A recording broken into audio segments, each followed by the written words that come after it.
Welcome, paranormal enthusiasts, to this week's episode of We're Creepin' It Real, here on the Coast to Coast Entertainment Network, where everyone comes for their paranormal fix. Real people, real stories, in real time. So glad you could join us for some ghostly gab. I'm your host, Eleanor Wagner.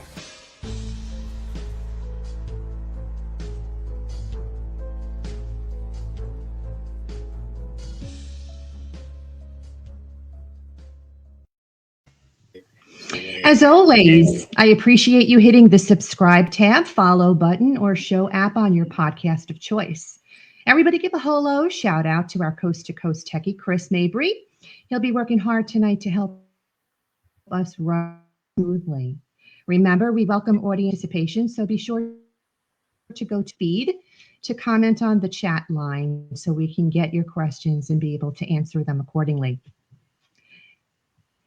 I'm so excited to introduce today's guests, who are from the Newark Paranormal Society out of Newark, Ohio. Joe Campbell, the group's founder, has been on over 100 investigations spanning back as far as 2015. He had the great fortune of being featured in a paranormal documentary for La Mazzulli entitled On the Trail of the Nephilim.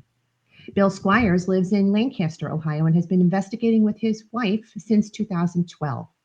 After a number of public events, Bill met and clicked with Joe, and in 2020, he invited Bill to join his own team. Join me in welcoming Joe Campbell and Bill Squires. Hi, guys. Hey, how are you doing? Thank you for coming. You've got quite the resume as far as investigating haunted places, that's for sure. Since we have so many to cover tonight, let's dive right in, shall we? The Fairfield County Infirmary, this 35,000 square foot historical landmark, which served the less fortunate in the community for over 170 years, is an imposing brick structure situated just north of Lancaster, Ohio. In 1828, it was filled to capacity from out of the community with the destitute, mentally ill, physically disabled, elderly, and orphaned so that they could receive food, clothing, shelter, and proper medical care. The last known use of the building was in 2013. Photo credit to the infirmary website. Today, it features overnight ghost hunts evidentiary enough to test one's nerves, equipped with a former morgue which housed bodies of those who died during the long winters, and now is alive with residual energy. Past events there have warranted visits from a ghost named Willie, who haunts the second and third floors, to a little girl named Susie, who appears and vanishes into thin air. Disembodied voices, slamming of cell doors in a jail-like area which used to contain problem residents, the smell of lavender perfume, objects moving on their own, or all other interesting forms of activity noted. There's even room 322, which is known to be extremely active. The Newark Paranormal Society had the distinct opportunity of partaking in such an investigation there in 2021. It was like 10 degrees inside at the time of the investigation, you said, Bill, right? Yes. Did you all get to experience anything like what I mentioned has been recorded there in the past? When we were there, it was February last year, and it was really cold. So we only lasted a couple hours. Our equipment kept dying because the batteries were getting cold. And I mean, I think we got some EVPs and caught a couple things on the SLS camera. And some of the as they understand it, you have some footage to share with the audience today, correct? Yes. About the SLS camera footage. Yeah. Okay. Want to tell us about that? I know. I can't remember what. A wheelchair. Yeah, I know it was in a wheelchair. It was in a wheelchair. They have a room that I think we were in the room that was set up like a funeral parlor. I can't remember. It's been a while. But there was a wheelchair there, and I caught a figure sitting in the wheelchair. And Joe went over and stood next to it. And we actually got it to reach up and grab his arm. Oh, is that the footage that you brought with you today? Yes. Oh, Chris, you want great. We'll run. Reach out and touch Joe.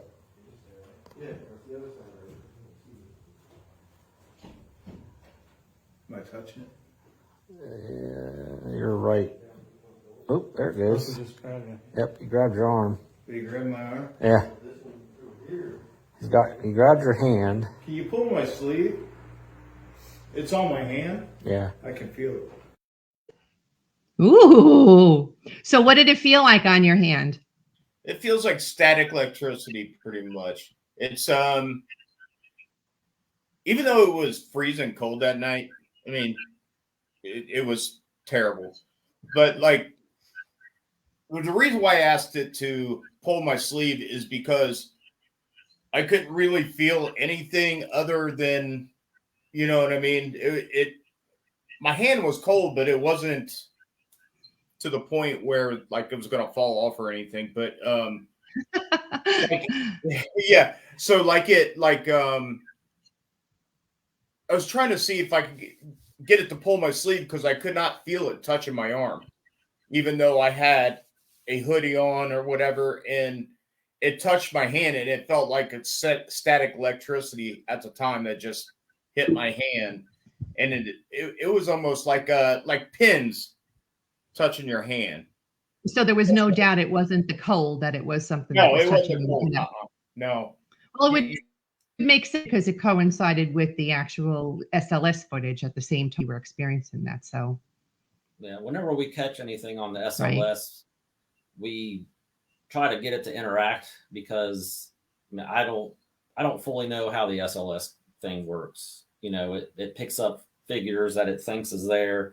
Sometimes it might pick up, like if a shirt is hanging on a hanger, it might map out a person because it has that same shape. But if we can get it to interact, then we know that it's something other than just the camera thinking something's there. Yeah, because if something's just standing there, if something's just standing there and you ask it to do something, it's just standing there. That's pretty much nothing. It's just mapping something. You do those things so that you could try and debunk it or not. I remember we were on an investigation one time, my paranormal team, and we were in an antique shop that was loaded with little kid ghosts, and we did the same thing. We were getting this swaying of this old carriage that was up on the ceiling, and we were making sure there was no cold blast coming from anywhere that was making it move. And then when we got the SLS camera, we saw the kids hanging from this pram, swinging back and forth. So we did other things to try and confirm and debunk, but it was verified that they were there and they were interacting with us by swinging from the pram. Yeah, it's pretty awesome. Yeah. Now, Franklin Castle in Cleveland, Ohio, is the Haynes Tiedemann House, and the photo credit to the Franklin Castle website. This gorgeous Victorian stone house, built in 1881, is 4 stories high with more than 20 rooms. It is considered the most haunted place in Ohio, and Joe got to investigate it. In 1961, the James Romano family reported ghostly encounters. They attempted exorcisms and even had a ghost hunting group called the Northeast Ohio Psychical Research Society, which is now defunct. What do you have to report on this lovely abode, Joe? Well, Franklin Castle is another level. You really got to be careful when you go into Franklin Castle. Basically, we pulled up to the house, and there was an old man standing outside the building saying Bible scriptures out in front of the house. Strangest thing I ever seen. Okay. So they took us to dinner that day. Actually, the old team was guinea pigs for investigators to investigate again. So I got to investigate it for 10 hours that night. And when you walk in, you could feel the energy. You're just like, I don't think we should investigate this place by ourselves. Really? Yeah. I mean, the place is fantastic. I mean, it's a beautiful building. It's just not Franklin Castle. It's the whole neighborhood. One of those alive with energy. It's the whole neighborhood's like at it.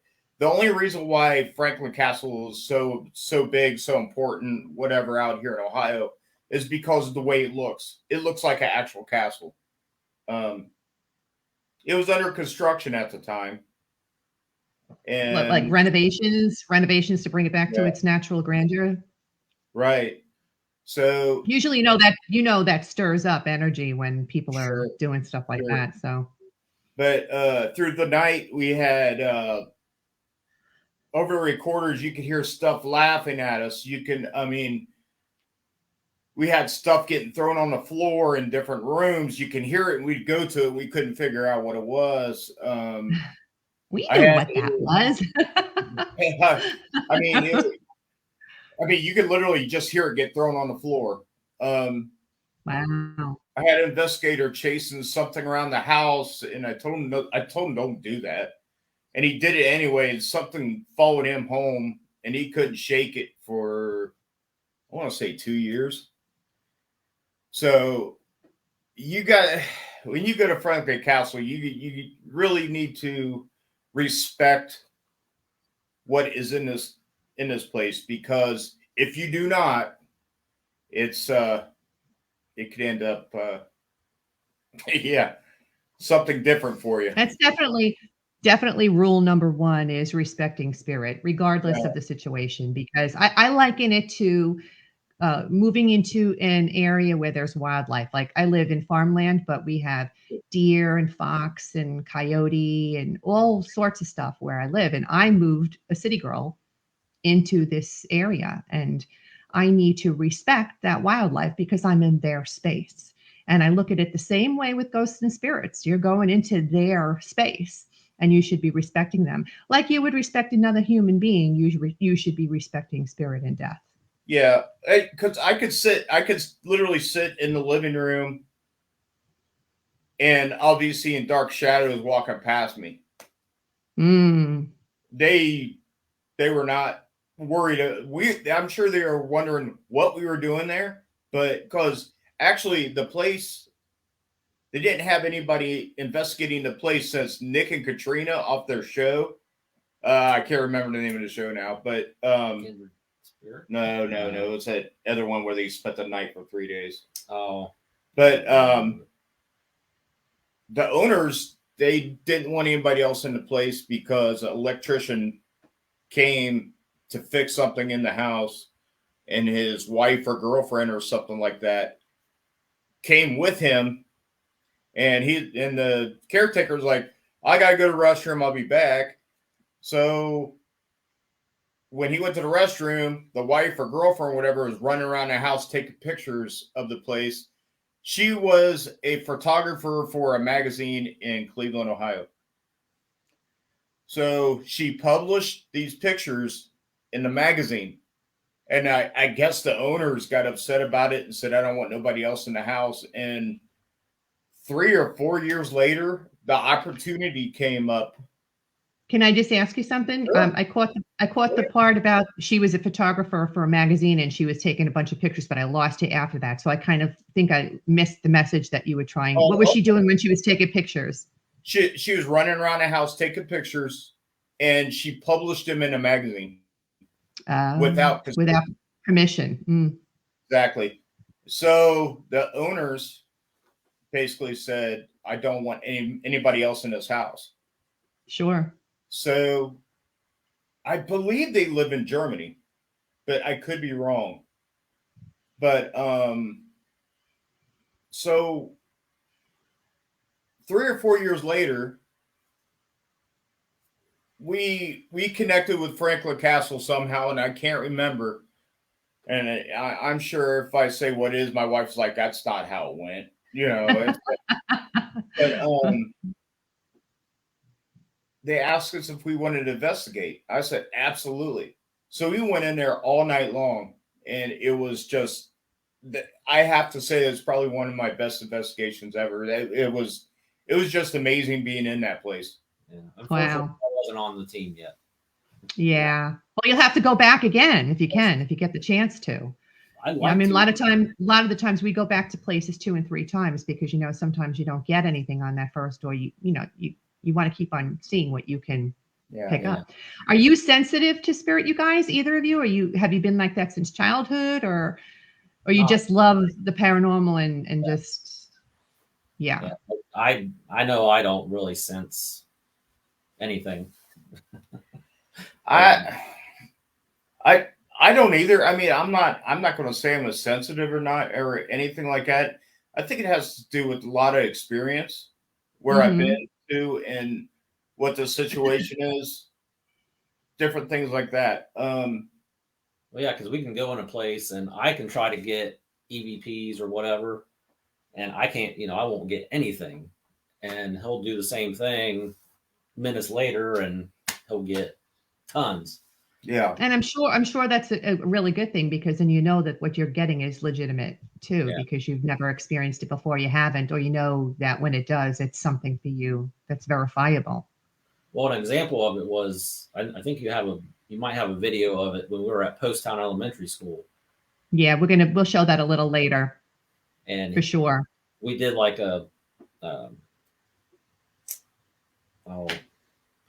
we went in one of the classrooms by ourselves and did like 15 minutes by ourselves. And it's an isolation investigation. Couldn't think of the word. But I didn't get any EVPs. We had I don't know if you've seen the cat balls that light up. They're cat toys. Trigger off. And so we had one of those in there. And I didn't get any responses on that. He goes in there after me. He goes in and he gets it. I think the cat toy went off like 7 times on command, and the spirits know you in the spirit world. That's what it is. Well, I kind of look at it also too. It's like you just can't walk into a room or a structure or something and just expect your devices to go off. You just can't. Right. So no, you can't. So when you go in, you hold the device up and you say, "Can you make this device change colors? Have it do something. Something." And when I went into that room in Mrs. Johnson's classroom, that's what I actually did. So cool. The historic George E. Thornburg House, located at Barbersville, Cabal County in West Virginia, was built in 1901 for George E. Thornburg. Photo credit to the Thornburg House website. Chris is going to put that picture up. After Thornburg died in 1921, the residence was renovated as Poindexter Apartments, which catered to students attending Morris Harvey College. After being restored to its original glory by First State Bank, it was used by them for its offices. Currently, it's home to ZBA Financial Group offices. So what happened there? Is there a story behind the hauntings in that building? Well, you got the picture of Franklin Castle up. Oh, okay. Chris, you got the wrong picture up. That's all right. So he'll put it up. Okay. But you can go ahead and tell us. Okay. We got contacted by the mayor of Barbersville, West Virginia, and asked to come down and investigate this place. And we said, absolutely. I mean, a mayor asked us to come down and investigate the Thornburg house, which has never been investigated ever. Yeah, there you go. There you go. It has never been investigated ever. We were the first to ever investigate it. Claims were the workers, there's offices in that building now. So the claims were people were seeing shadows, stuff moving on its own, hearing voices, different stuff like that. And they weren't sure if the place was haunted or they were just hearing stuff or seeing stuff. So 4 of us went down there and wheeled our stuff in. As we were setting up, I don't know if you have the video of the garland moving on its own on the staircase or whatever. You actually sent us a few pieces of video footage that we're going to show the audience in a minute. But why don't you go ahead and tell us what happened before we show them the videos? Sure. Me and another investigator was setting up cameras at the time. And he happened to turn around and look and saw the garland moving on its own on the staircase. And I was like, "You sure you didn't trip on nothing?" He's like, "There's nothing to trip on. There's no wires." So basically what it was just garland going up the staircase. And nobody was around, and you just saw the garland just move on its own. Like something ran up the stairs at that time and just like rustled it along the way that they were running. Right. The wind, And yeah. So luckily it was just the four of you at the time, right? Yes, and the mayor. Yes. Mm-hmm. And so luckily we were recording at the time. And so we went back and looked, and sure enough, you could actually see that garland move on its own. Wow. It was just fabulous. I was just like, wow. So we got a lot of different EVPs in there. We played music from their time period, which I love to do. That's a trigger, yeah. Yes. And the thing is, you have to get the right timeline. Let's put it that way. The correct timeline to where they'll recognize it. Exactly. The correct timeline of which that whatever is there used to be there and can interact with you. Sure. So we figured it out, and we started playing some early 1900s music back in the day, I guess 1920s, something like that. And the place came alive. Like they had a room that was shut off where we couldn't get in there because it was a business of some sort, or they had some sort of office in there. And when we were playing this music, the alarm clock went off on its own. Mm. And the mayor said that never goes off on its own ever. Wow. Very cool. It's like the house came alive, and it was just fabulous. Beautiful building. I know you brought like 2 or 3 pieces of footage for the audience today. Why don't we start running that stuff, Chris, so that they can watch it, and we can maybe talk about it after we view it. This place is just awesome. It's a dark shadow coming across, and it hits the camera. Oh, God. And then it goes back again.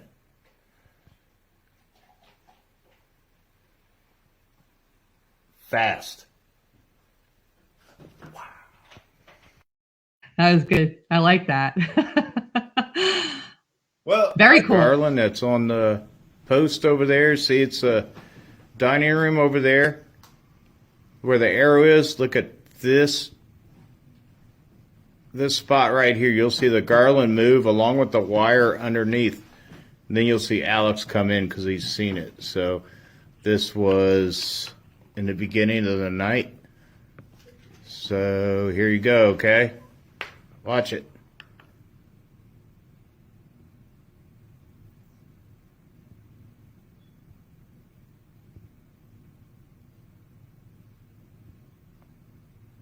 Yeah.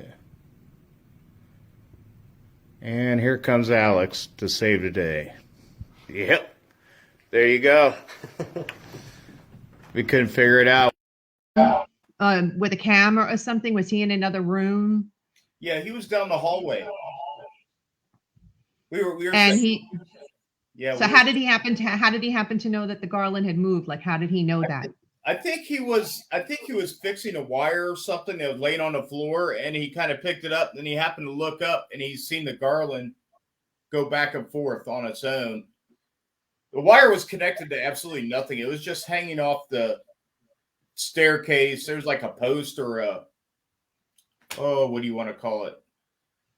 Right next Well, to it could have been the lighted stuff on the garland, because I know a lot of times I'll have garland with lights on it, and you go to plug it in so that they light up. So maybe that's what it was. It was the light that would have maybe lit up this garland. Garland. But yeah.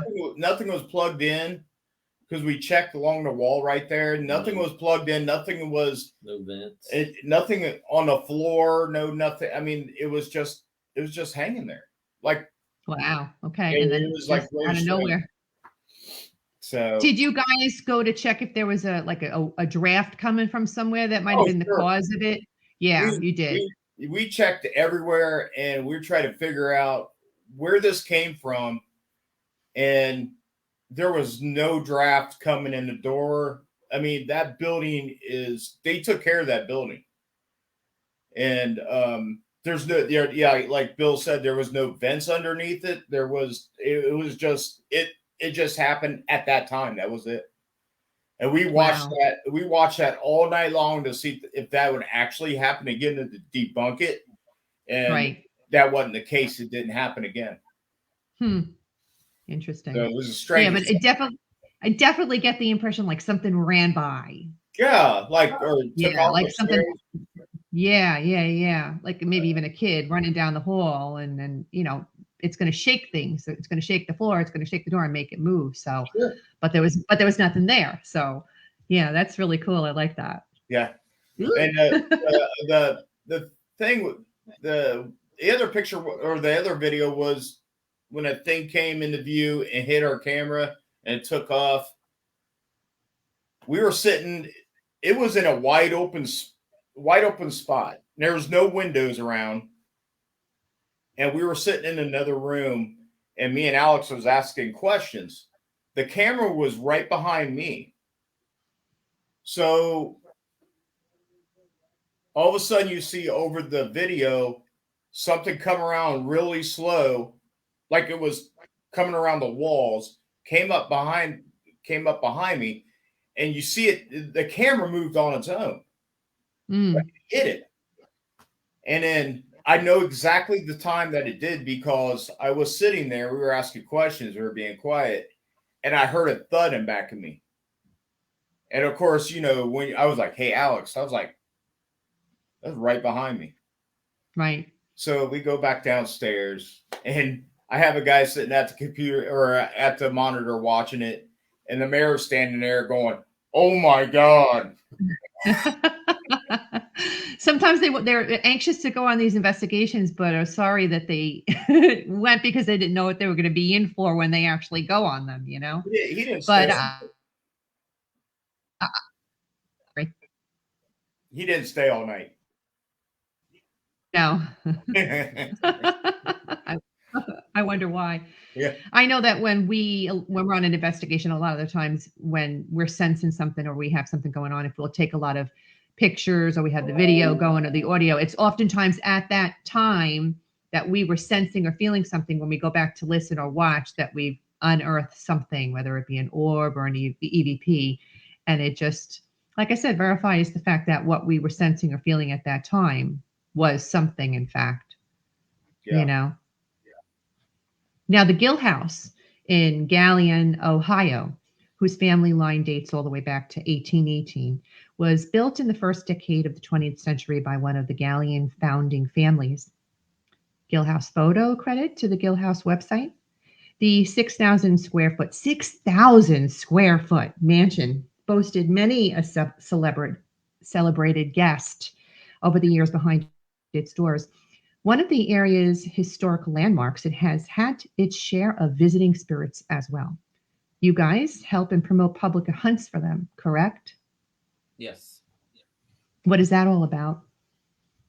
It's they about maybe twice a year they'll do a public hunt. They'll get about 15 people in there, and I think it's like $25 or something like that. But it all goes towards, because they're actually working on the house. They're painting it and trying to fix it up, and they do private hunts too. But they about twice a year they do public ones, and we go up and take the group around, split the group up, take them around, let them use our equipment if they don't have their own, and just kind of let them do their own thing. We're just kind of there to supervise and answer questions if they have any questions. But allow them to have the experience. Yeah, sure. Because I've been investigating it for almost 10 years now. I mean, when we do these public ghost hunts and different things like that, I mean, you're not an investigator anymore. You're a teacher. Yeah. I mean, that's Yeah. because experienced investigators like us, we're teachers now. We're not really, you know what I mean? We go to these locations and we get evidence, and you're kind of like, it's more exciting to teach somebody what we do as for us go out and actually pick up our own evidence anymore, pretty much. But I still like getting evidence, really cool stuff. But well, it's nice when they get excited. evidence. Yeah, they get excited about it. It's like mentoring Yeah. them and helping them to learn the ropes, and they get excited when. Well, I still get excited when something oh yeah comes, and I'm not nearly as experienced or gifted as some of the people on my team. So when we're on an investigation and something that I've done is a piece of the puzzle that makes something happen, I'm just like a giddy kid. I'm like, oh my God, I did that. You know, but it's strange how all of your energies together can make things happen. And everybody's got their piece of the puzzle that fits in because they've got their gifts that they share with the group. And I've always felt like the group should be a mentoring group and nobody should be better than anybody else. We just help each other out because it's for the benefit of the spirit and the paranormal world. So yeah, I get that. Bill, you got some good stuff from Gil this past weekend, right? You sent that over to me yesterday, I think, right? Chris, can you load the footage for us so we can see what Bill got? Yeah, SLS. The SLS. Yep, that's one of my favorite gadgets. But I know I like them too. I like them too. I actually made my own. He has one that he ordered. Oh, here it is. Hang on a sec. Yeah, there's a woman, one of the public, one of the people that came to the public hunt is sitting in a chair, and I'm just kind of going around the room with the SLS, wasn't really getting anything, and then it just kind of appeared along behind her. Behind the lady that was standing there. Yeah. I know with the SLS camera, when we usually, if we stand in front of it, we kind of look like stick figures too. Yeah. So that when you move away, if something's there, then it's like, uh-oh. Was that a picture? Was that a video? That was the picture, but I did send him the video that you sent me. Chris, did you have that or did you not find that? I don't think I have it right now. Which one would it? Okay, I'm going to see if I can send it to you again so that you could put it up. Because that looked like it was just a picture. It just looked like an actual screenshot of it. But he had sent the video so that we could watch it. I just sent it to you so you could see it. And we get a lot of SLS evidence out of the Gill house. So what tools do you usually use? I know you said you use the SLS, obviously, and you use audio equipment. Is there anything else that you use as a team? We have a REM pod. We have like the cat toys that light up. Our millimeter, Ovilus. Yeah. We got voice recorders, digital voice recorders. We got it sounds like you got a lot of stuff. You don't find the REM pod to be too noisy? All I got was a picture. All you got was that picture. Oh, maybe you could.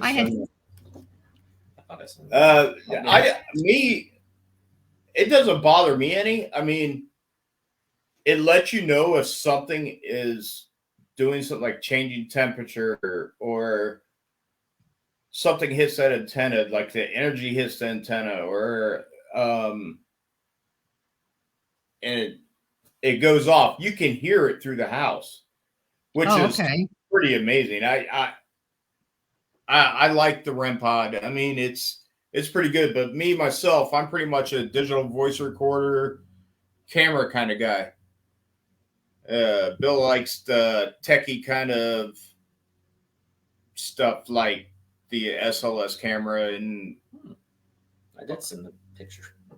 It's good to have a happy mix, though. I mean, I know that we have a little bit of everything too. We kind of work along the more traditional line of thinking, so that we'll use dowsing rods and pendulums, and the mediums will use their own senses and connection that they have. But I do have some techie people that have the SLS and they have the spirit box, which I love. I love the spirit box. And we always have our K2s and audio equipment with us because you never know what you're going to catch and who all is running their video too, because somebody wants to catch and grab something along the way and then look back and see what we got. And then taking pictures, obviously, because you can go back later and look at the pictures and not realize what it is that you caught and be like, oh my God.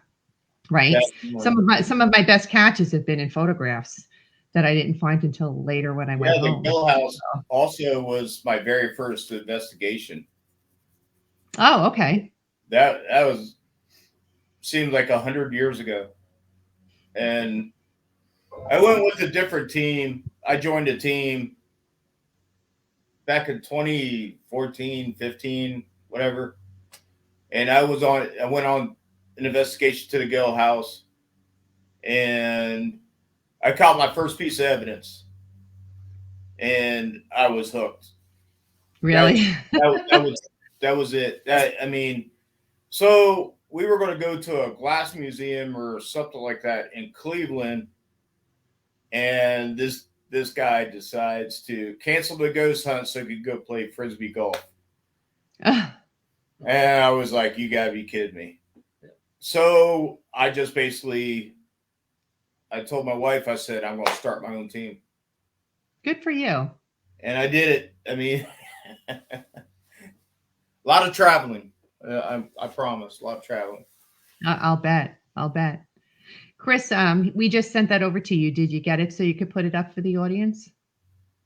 And that's what kind of hooked me, was my first piece of evidence I caught, and I was hooked.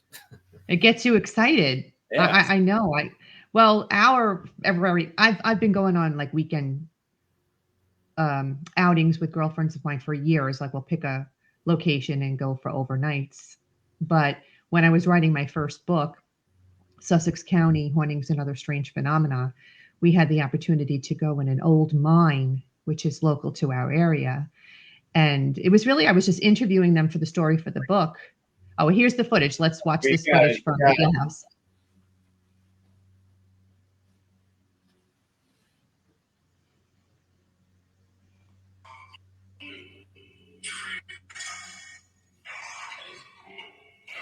Yeah, you can see it's kind of this, like, kind of bending down, touching her shoulders. Yep. Looks like it's tugging her. Who's standing beside me? Is it Ava? Yeah. And they were using an app. Is it Dean? He might be muted.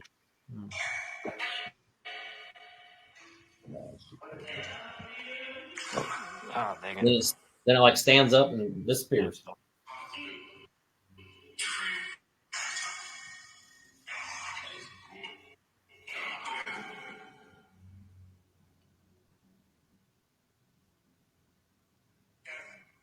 Love that. Love that. Yeah. Who's standing And it's weird because is it Ava? I think it just repeats that. Now the lady who was sitting down, did she sense it? Did she feel it there? She really didn't say. I know she said something about getting chills. I think before I actually got it on camera. But I mean, she really didn't say a whole lot about, feeling much, but it was weird how it, it's leaning over, then it stands up and then just disappears. Like it stands up. Well, it's like it seemed as though it was trying to get her attention. It was so. But getting back to the story, it looked like it was hugging her. Yeah. Oh, you felt like it was cross around her. Oh, okay. It was really strange. And that noise you heard, they were using an app, what's it called? Necrophonic or something.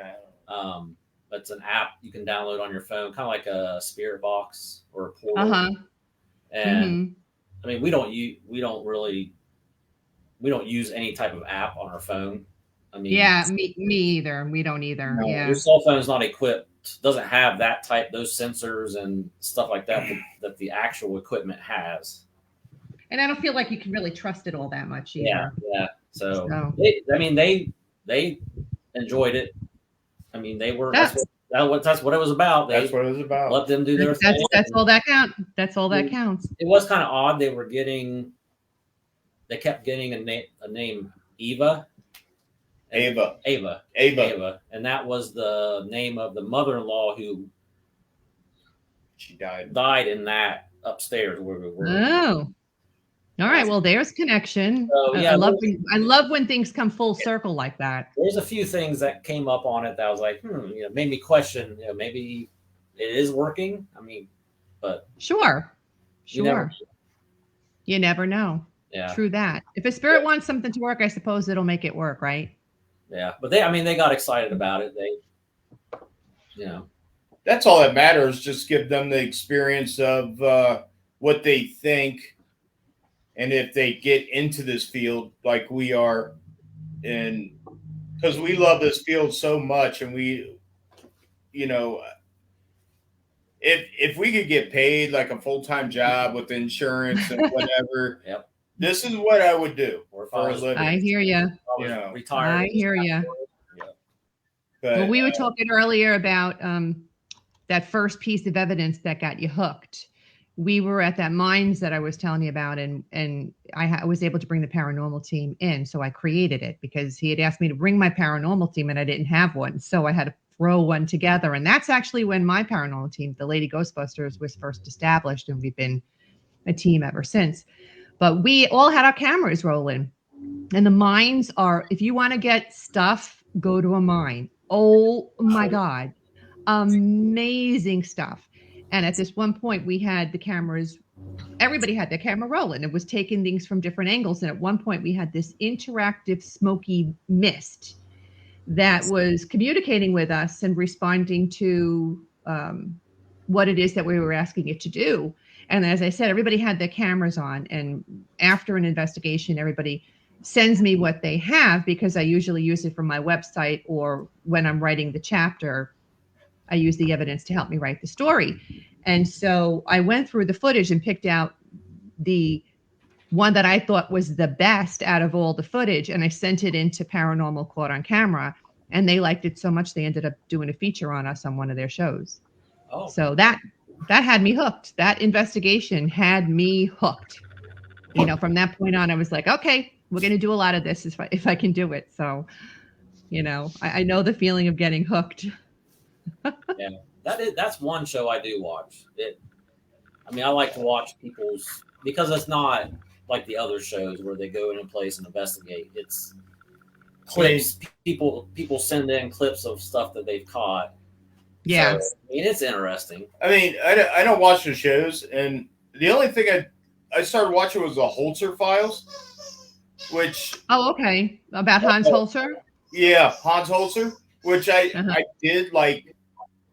I have been studying him about his findings and different stuff like that, reading articles he had and whatnot.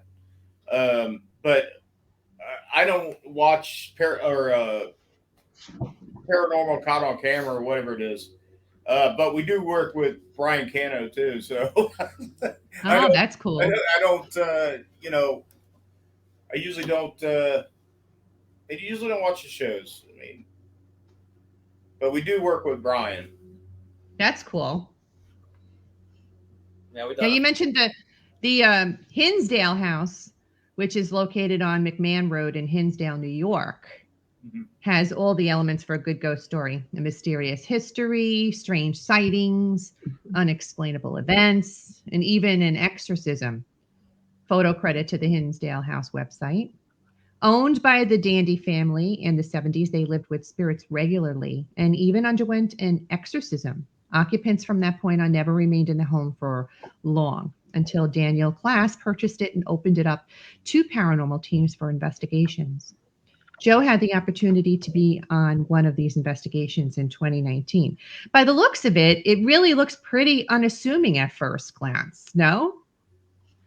Yeah. So why don't you go ahead and tell us about your experience there? Well, for one, Ed and Lorraine Warren, they actually did 2 exorcisms in that house back in the 70s, I want to say. And Daniel Cleese, he purchased the Hinsdale house. And me and him started talking. We were at a Paracon, and me and him talked, and we set it up where we actually got to go out to out there and investigate the Hinsdale house. And we went out there, and as I was wheeling the stuff into the house, I was hearing children talking upstairs in the bedrooms. And I couldn't understand what they were saying, but I was trying to be as quiet as possible because I wanted it to keep going. So maybe I could catch something. Maybe I could catch a word or something, because it's just gibberish. That's all it was. It was just gibberish. And of course, my team comes in after me, and then they ruin the whole thing because they're loud. But, but we got some strange EVPs that night. A little bit of SLS footage upstairs in the parents' bedroom. I was sitting there with my camera, and I took 4 pictures. I took 4 pictures all in a row. You can see this face. It looks like a little girl. And I took 4 pictures. You can actually see this face leaving as I took these pictures. Those disembodied voices, that they seem to always just be far enough away for you to not be able to make out what it is they're saying, but you know that there's actually this conversation going on, and you just can never make it out. But what's the story with the exorcisms? I mean, do you think it was spirits in that home that possessed the people that had to be exorcised, or I don't know the story behind that? Yeah, I know. I'm not really sure. I'm not. I heard the house, there was some sort of issues with the house. So the property maybe? The property. They plan to see some mystical figure or something out in these woods, or I forget what they call it now, but they say they caught this animal type, elemental type kind of being out in the woods, and crypto of some sort, cryptid. Yeah, but I believe it's the whole property, the whole land. You got a pond there. You got a bunch of land around there. So who really knows? Water. Yes. Yeah. So who really knows why it was so haunted? I don't know, but I know Ed and Lorraine Warren was there twice, exercising the house. So yeah, you look from the outside and you're like, that doesn't look that bad. I mean, if I were to look at one of the others that we've shared photos with already tonight, that was old and they have that history, and you'd be like, oh my God, that's got to be haunted, But you look at this Hinsdale house, and it really doesn't look like much of anything. It just looks right out of the house. I mean, I'm the first one to say, I know the property can be haunted, but it's definitely something that would dupe the average Joe, because you think you're just going into this house and it's got all this stuff that's gone on in the past, including 2 exorcisms, Well, but we have a clip you shared with us with the Hinsdale house evidence pictures. Chris, can you run that footage for us?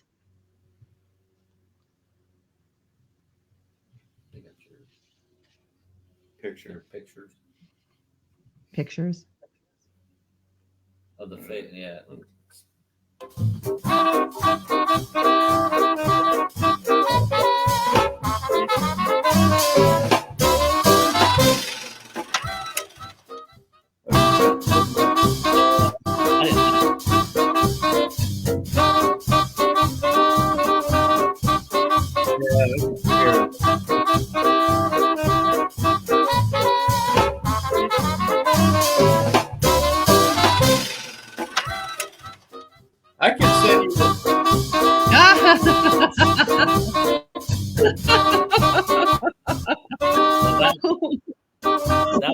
funny.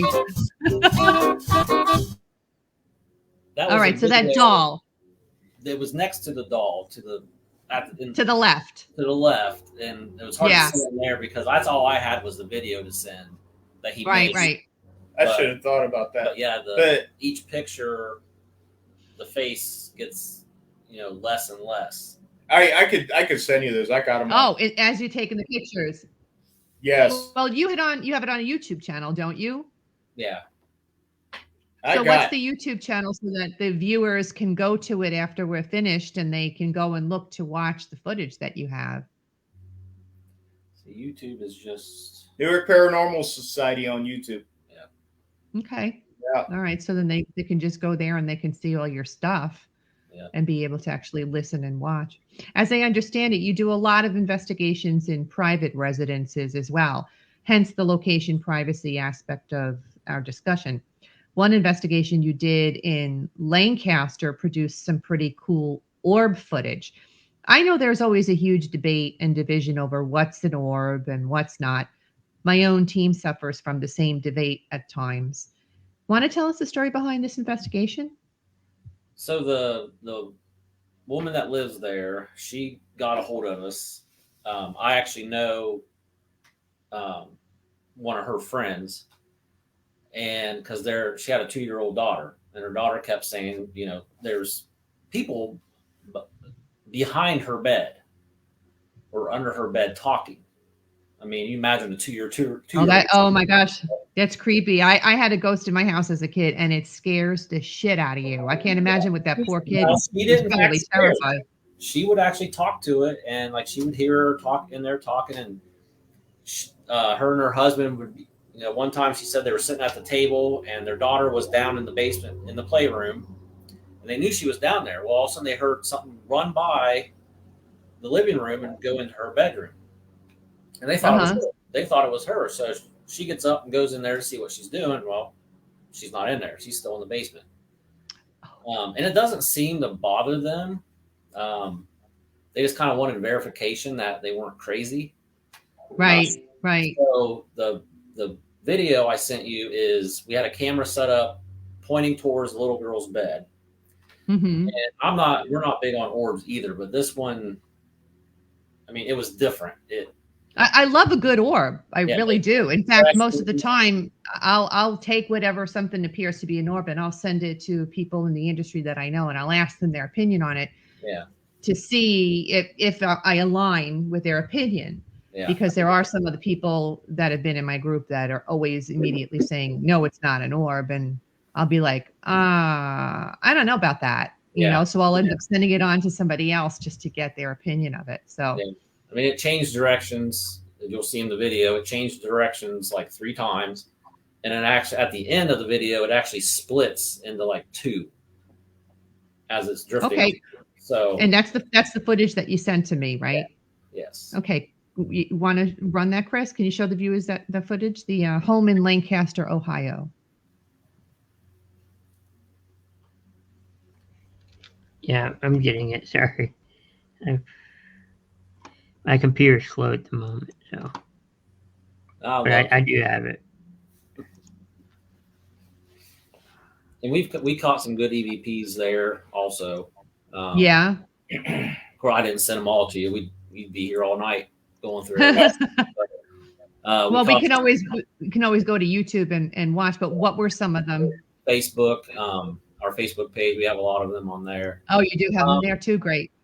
We had, I think, another investigator that was there was in their garage, and he didn't hear it at the time. He actually listens live, does the live EVPs.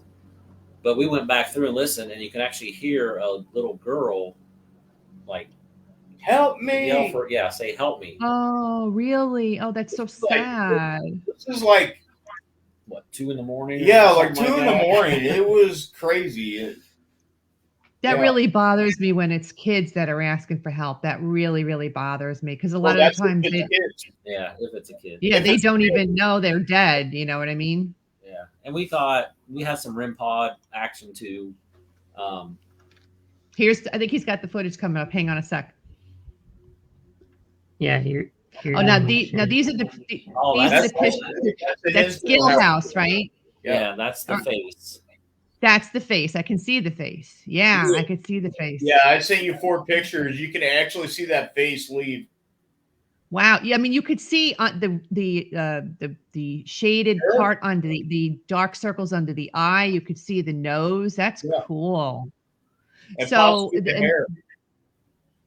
Yeah. And now the other pictures, you say it fades away in the other pictures. Yeah, you can actually see it in 4 pictures fade away. Oop, wrong picture. There we go. So if you look at it, you could actually see the full face, and then after 4 left. pictures, you can't see it no more. And that's to the left of the doll. Left of the doll, yeah. Mm-hmm.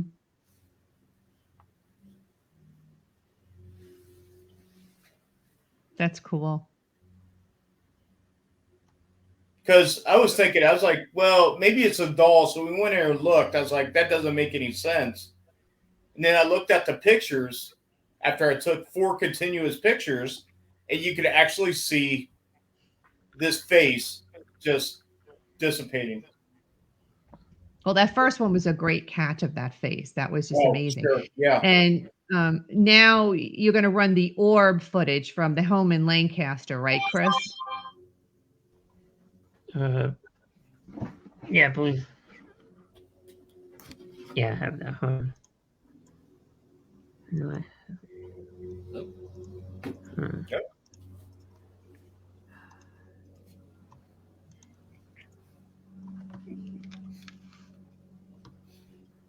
Sorry, guys. Oh, We are experiencing technical difficulties. Please stand by. Yeah, we are.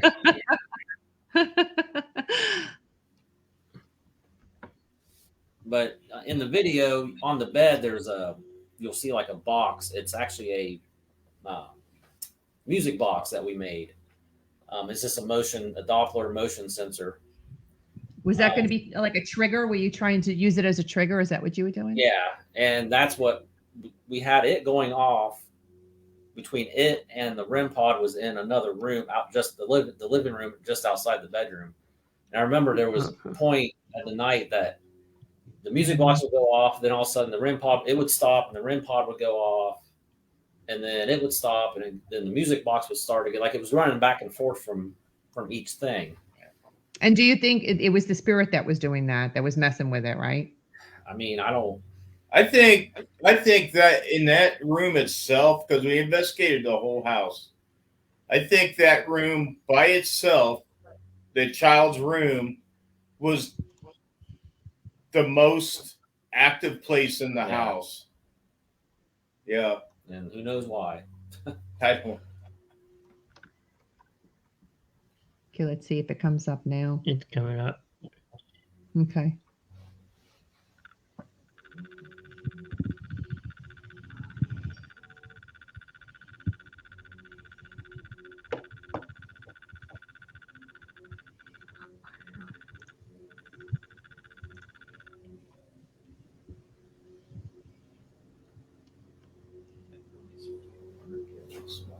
Now, is this a bed, like a 4-poster bed?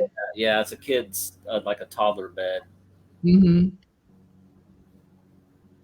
Oh, I saw that. It was like a.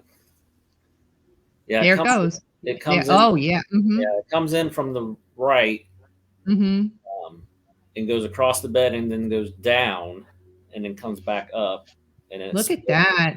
Yeah, that's cool. Before it goes off to the left, it actually splits. You can see it split into 2. It's very strange. I mean, it was a strange orb. And I'm sure you went through the whole debunking, make sure it wasn't any kind of light or anything that was. Yeah. Yeah. I'm the last one. It's like, oh, what do you think about this? You know, he'll send me videos like, well, what do you think about this? And it'd be like an orb thing or something like that. I'd be like dust. Yeah. But there's sometimes he'll send something and I'll be like, hey, don't delete that, man. That might be something. That's good. Yeah. Yeah, that was good. I like that one. Now, Madison Seminary, located in Madison, Ohio, was an investigation that both you guys went on. Picture credit to the Madison Seminary website. Look at that building. Currently, it's privately owned, but at one point in time, it functioned as a school, hospital, and housing for families of those killed in the American Civil War. It's considered to be one of the most haunted places in Ohio. In fact, in one of the initial ads placed by the city when it was being sold, it read, "May be haunted." Definitely pays tribute to the Full Disclosure Act. Some well-known haunts from there are ghost hunters experiencing mysterious wounds, and then multiple encounters with a child ghost named Stephen who lived there with his mom after the Civil War, and Elizabeth Stiles, who was a spy for the North, who died there in 1898. Bill, you mentioned you got your shirt pulled on this one, right? Yeah, that was the first time I've actually had something happen to me, other than just, EVPs or right.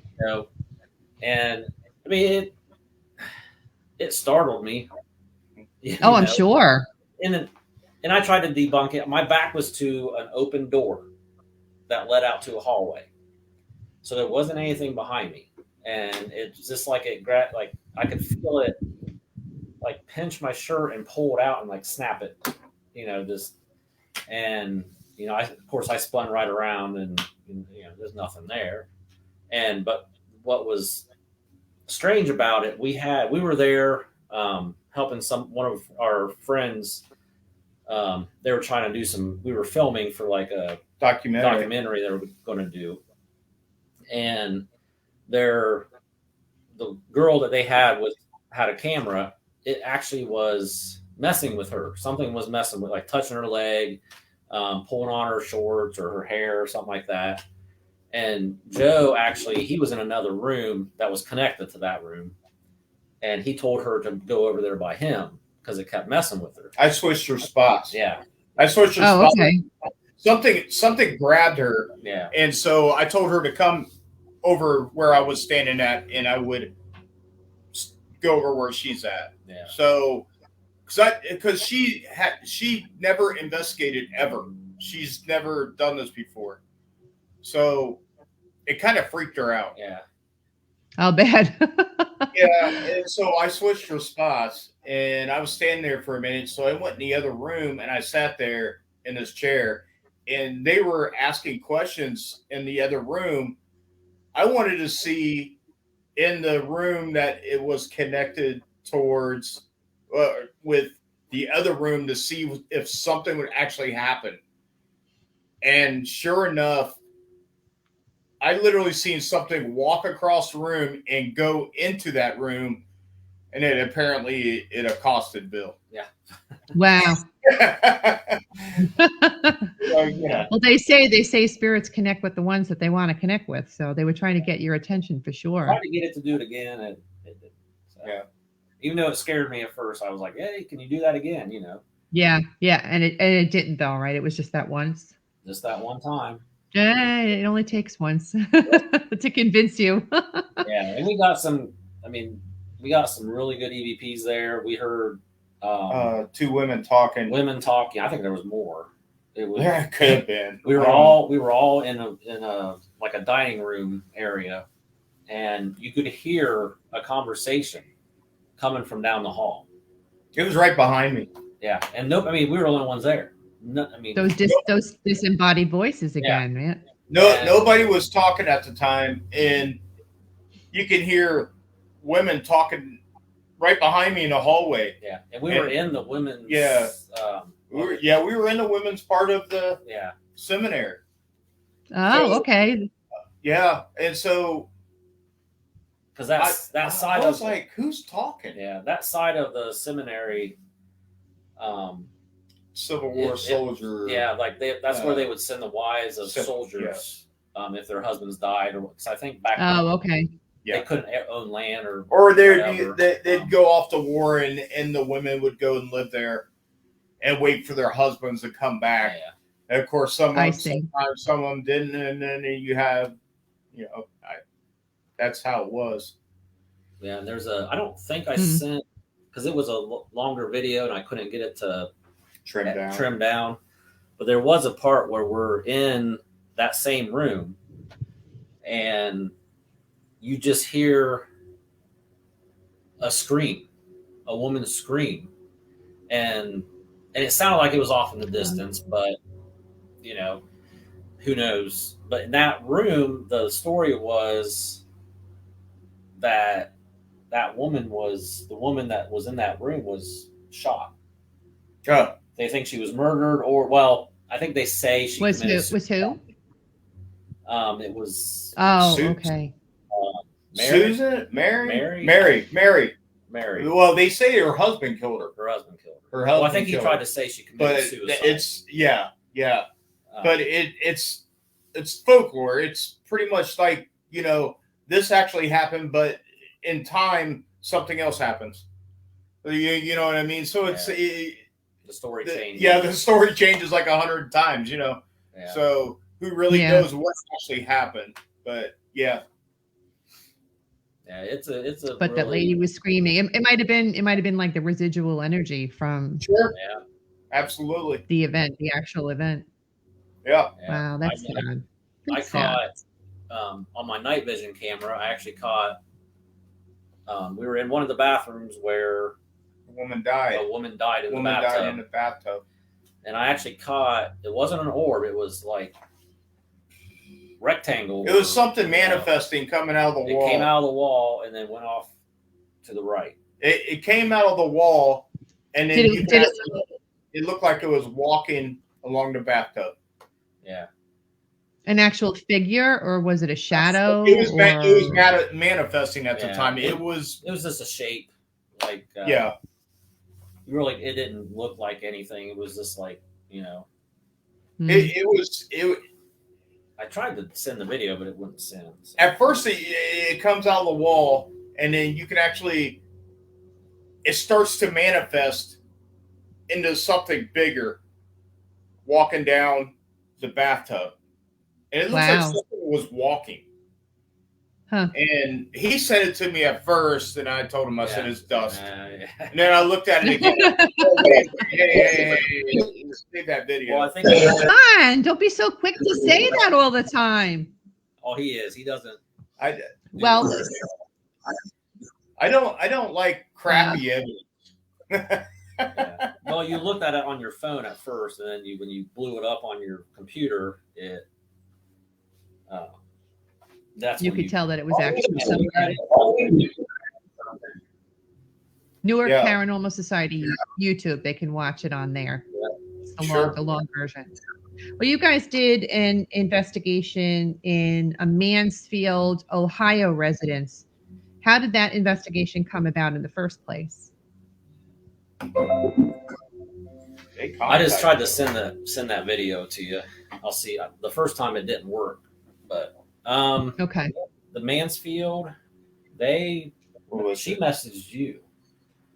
Yeah, she messaged emailed us, or but they had, they just had something going on in their house. They wanted and recruited you to come and see if you could figure it out. What it was, and if they had anything to worry about, and because I guess the husband was, getting his feet grabbed. He'd be sitting in the recliner or something, and something would grab his feet.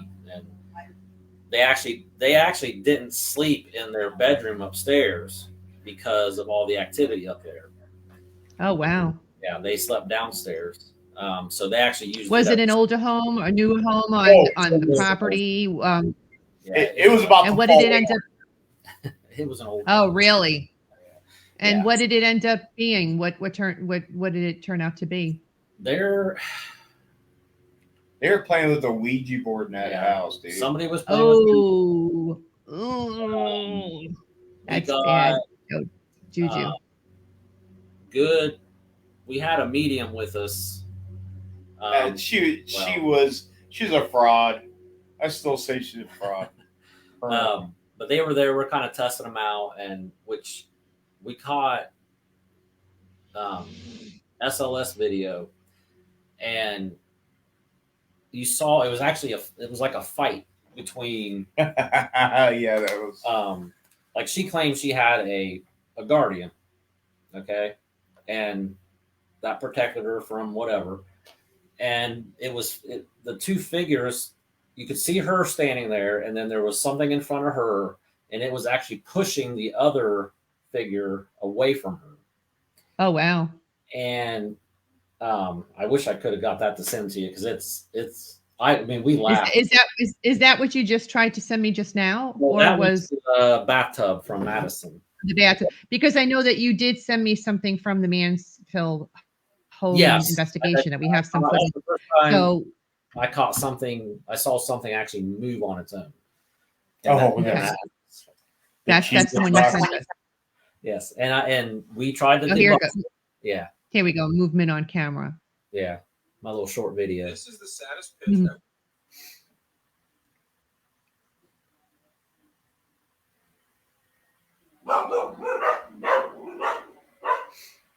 Maybe.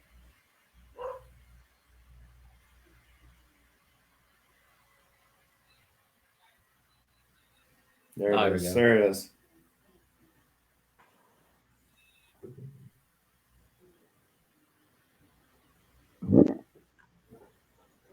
What was that? That box of cheeses just.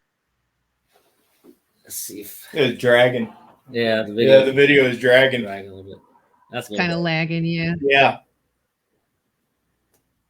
There you see it. Yeah, yeah. It's there's a What was box that? of That cheese box that's of cheeses on the just. dresser.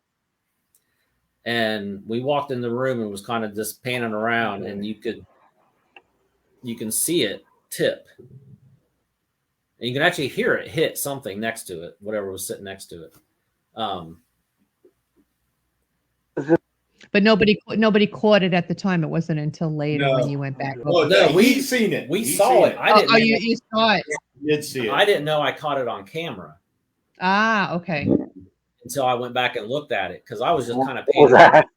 I didn't That know box of cheeses just. because we noticed it and we tried to get it to do it again. Like we jumped up and down on the floor. We shook we did everything we could do to see if we could get that to tip again. But I mean, it literally just like tipped and rocked back and forth. Wow. So, yeah, it was pretty interesting. But Yeah, you could You hear know, the it's cars yeah, going back and forth. And we know it takes a lot of energy for them to do something like that, even Sure. if it's, it's quick and and it happens. they're still. I talked to them not too long ago. I mean, they're still having some issues. It never did go away because we try to find because we don't know how to clear a home or make them good pass on whatever. But we do know people that do.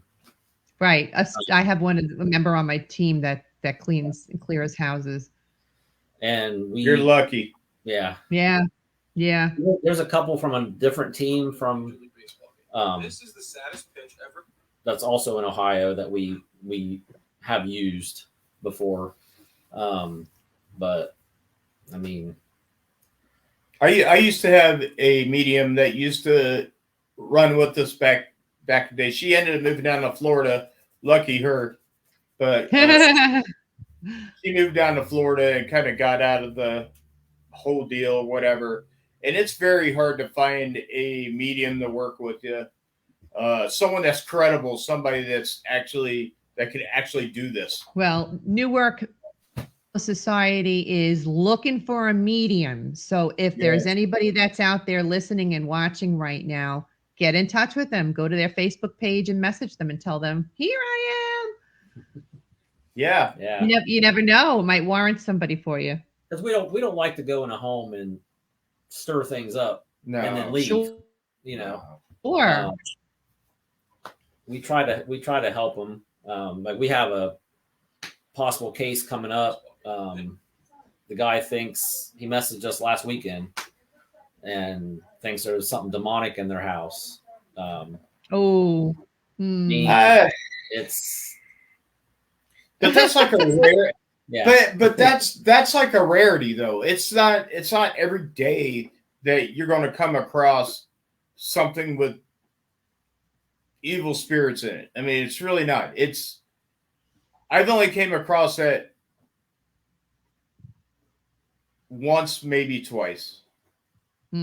that woman's house in Newark, she had some terrible crap in her house. That was some bad shit. But the one in Indiana, Yes, I'm not really sure what she had in her house.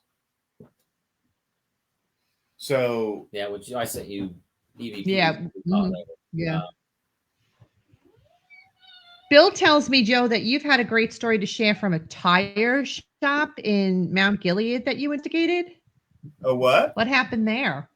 the tire shop. A tire shops? shop in in Mount Gilead?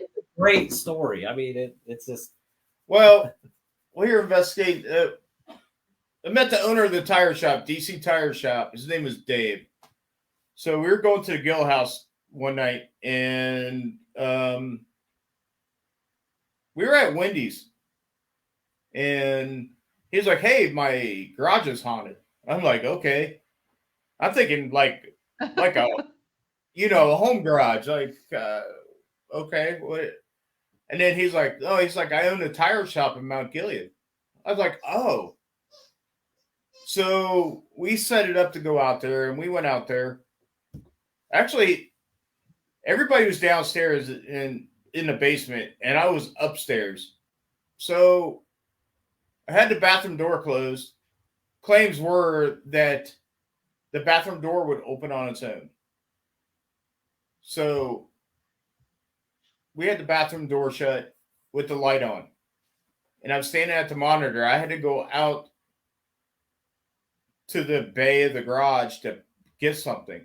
So I come walking out to the bay of the garage, and you can hear, like, you know how, like, when a door's shut and you go to open it, it sounds like paint sticking to each other, and you can hear the ripping of the paint.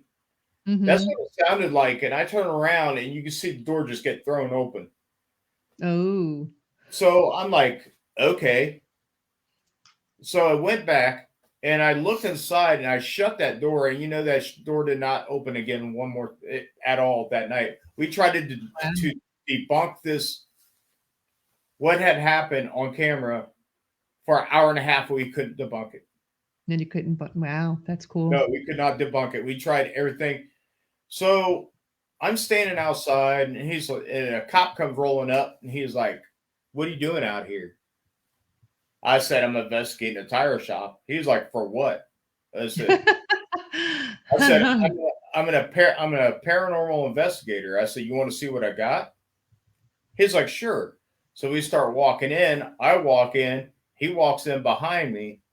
Something from the back room got thrown and hit metal to metal. And something got thrown at us. And so he was like, "Who's back there?" I say, "I promise, man, there ain't nobody back there." I'm thinking the worst possible way, okay? First I get thrown at me, okay, or at him, and now I might go to jail. So the camera did he get scared? Yeah, let's put it that way. So I showed him the camera footage of the door opening on its own, and he was like, I turned around, he was at his car. I was like, "Hey, where you going?" He was like, "No." He's like, I chase down humans. I don't chase ghosts down. And I told him, I said, "Wait, I said, come back. We need you now." I was going to use him as bait. Yeah, if he was getting stuff to happen, he was making shit happen. Right. So, doing research on the place, apparently the former owner that died quite a few years back, his wife ran off with a cop. Oh, yes. Okay. So he might be there, and he didn't like the cop. Yeah. Oh, that's a great story. Yeah, that's a great story. And now, Joe, what's this work that you do with Nephilim mounds? As I understand it, they're mysterious beings or people in the Hebrew Bible who are called giants. Sure. Well, Tell me about that. Yeah, we got the mounds all over Newark, Ohio. Basically, it goes all the way down south. It goes as far as I really can't remember now, but it goes really far down south. Maybe Tennessee, maybe Virginia. It's all around the world. So I got a message from a producer from LA Marzulli. He deals with the Sci-Fi Channel, History Channel, Discovery Channel. He's kind of like one of those big guys. And he asked me, hey, could you go out and get some evidence to see? I don't know who this guy is. But I said, sure. So we went out and got different temperature changes and all kinds of different other things. And we sent it to him, and he's like, I'm flying out there tomorrow. Oh, wow. I was like, okay. So we met him at a hotel out here in Newark. And he said he really liked the evidence we caught, different things like that. And he's like, are you ready to document this? And I'm like, sure. I said, what do you want me to sign? I didn't figure I'd be in a documentary. He's like, no. We're going to film you. Oh, that's cool. Okay. So he filmed me and a former investigator for 4 days. We went around to the mounds, and there's something really mystical about those places. I mean, people drive past them like nothing, like, you know, they're there. So what? I don't care, you know. But people have had a I don't want to say issues, but had evidence. Like they'll be driving down past the mounds and the radio will come on. Or strange things that would happen when you're in your vehicle. Yeah, strange things. And well, he believes that giants roamed the earth at one time, and you know, fallen angels and stuff like that. And the giants used to roam the earth, and he believes that's what is possibly there. So he wants to try to make the mounds one of the eighth wonders of the world. Oh, really? So we went out and did some investigating, and then we were on one of the mounds, and I had my SLS camera, and the former investigator was with me. I shot my SLS camera at her, and there was it looked like a giant. It had to be 9 foot, 10 foot tall. It was like picking at her head. Wow. And so I was like, said, hey, LA, come over here, take a look at this. He brought his camera over, and he was like, oh my God. And she was like, what? I said, it's none of your business right now. Just stand there. Just be calm. Right. So he filmed it, and he's like, that's amazing. It looked like something that was 9, 10 foot tall on a walking path, just like. So he actually got it on. He actually got it on camera. Yeah, he got it on camera. That's cool. And in the same walking path, whatever, over our Obelisk 5, it said unholy, and we let him know about it. And then he said, I ain't gonna lie, I don't know what this guy.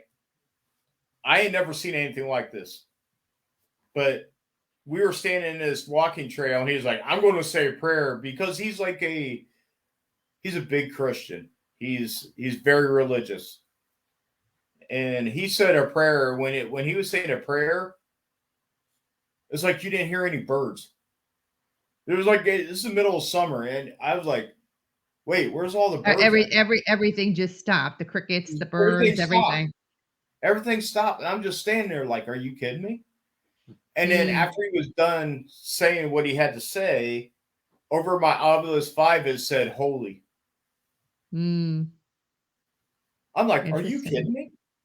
See, those are not coincidences, though. When words like that pop up, you know it has to do with what's going on, right? Because it's not just some random word. It's something that actually fits in sequence with what's going on. Yeah, you see like old like photos back from the old days from Civil War time and stuff that used to be out here in Newark, Ohio, and stuff like that. And you still see the mound. So it's not like it's brand new. It's not like it's a new thing. It's been around for who knows how long.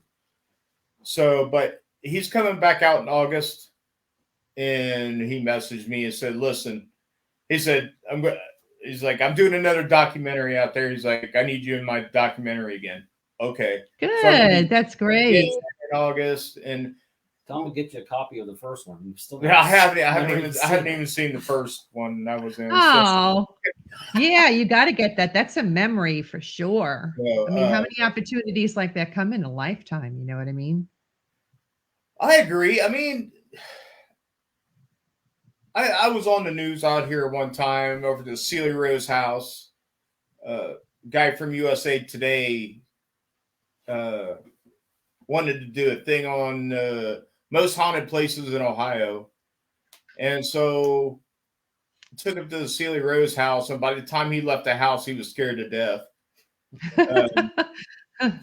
Yeah. His camera just shut down on him, everything. He had to use a phone. So I turned around and told him, I said, that's what you get for being scared. So I told him. And so good for you. Well, those are exciting opportunities. That's really exciting. Right. And apparently I ended up on the news that night, and I didn't even, they never told me. I never seen that either. You didn't even know it. No, I didn't even know it. No. Yeah, it is what it is. Those things just happen to him. I don't understand it. He gets just like those opportunities.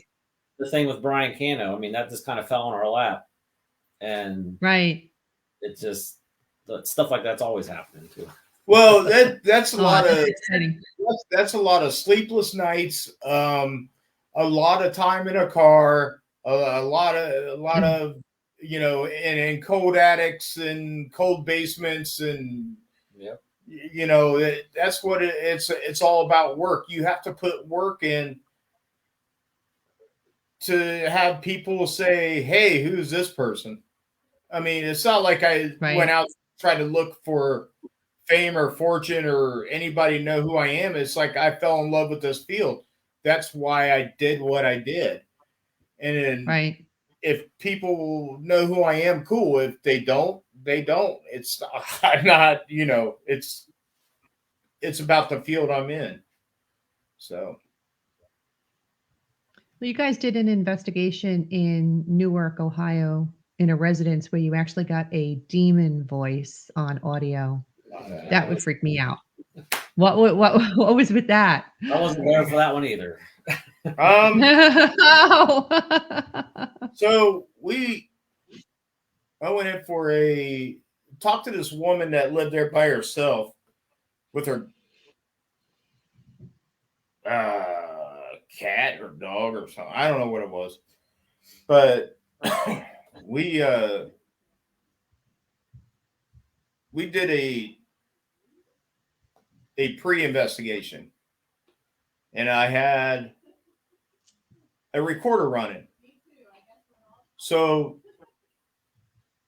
as me and her were talking to each other, something in the background said, they're coming. Yes, they are. I'm like, what was that? So I had no idea what it was. She believed her mother lived there or was still there. And I'm like, sorry, I have issues. It's like, if you're going to tell me your mother's there, I'm not going to believe it until I actually have your mother talk to me over a digital voice recorder. Sorry. So we went back into the house a week later, something, and I dropped the recorder in the kitchen. There was one in the bathroom, and there was one in a bedroom next to the kitchen. And I had them all running. Minute after I dropped that recorder and left, I tagged it, left the room, went back out to the living room. The most terrifying voice I've ever heard came over the recorder, which I caught on 3 different recorders. You brought the audio with you today. Would you like us to just have them listen to it right now? Good. Yeah, tell us what you think it is. Okay.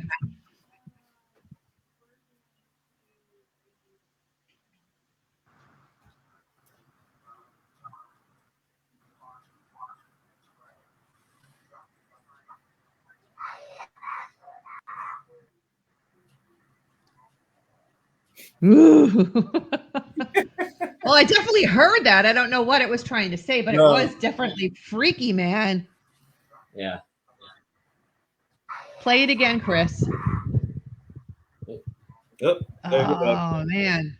Gotta go back. And you can hear that him and whoever talking in the background, Mm-hmm. in a different room. Yeah. So as the night went on, it started. I was 5. I was running. It started spitting words out like quilt and different things like that. And I started asking questions. So, did your mother quilt? Yes. Different things that related to her. So I'm thinking, maybe her mom is here. I don't know.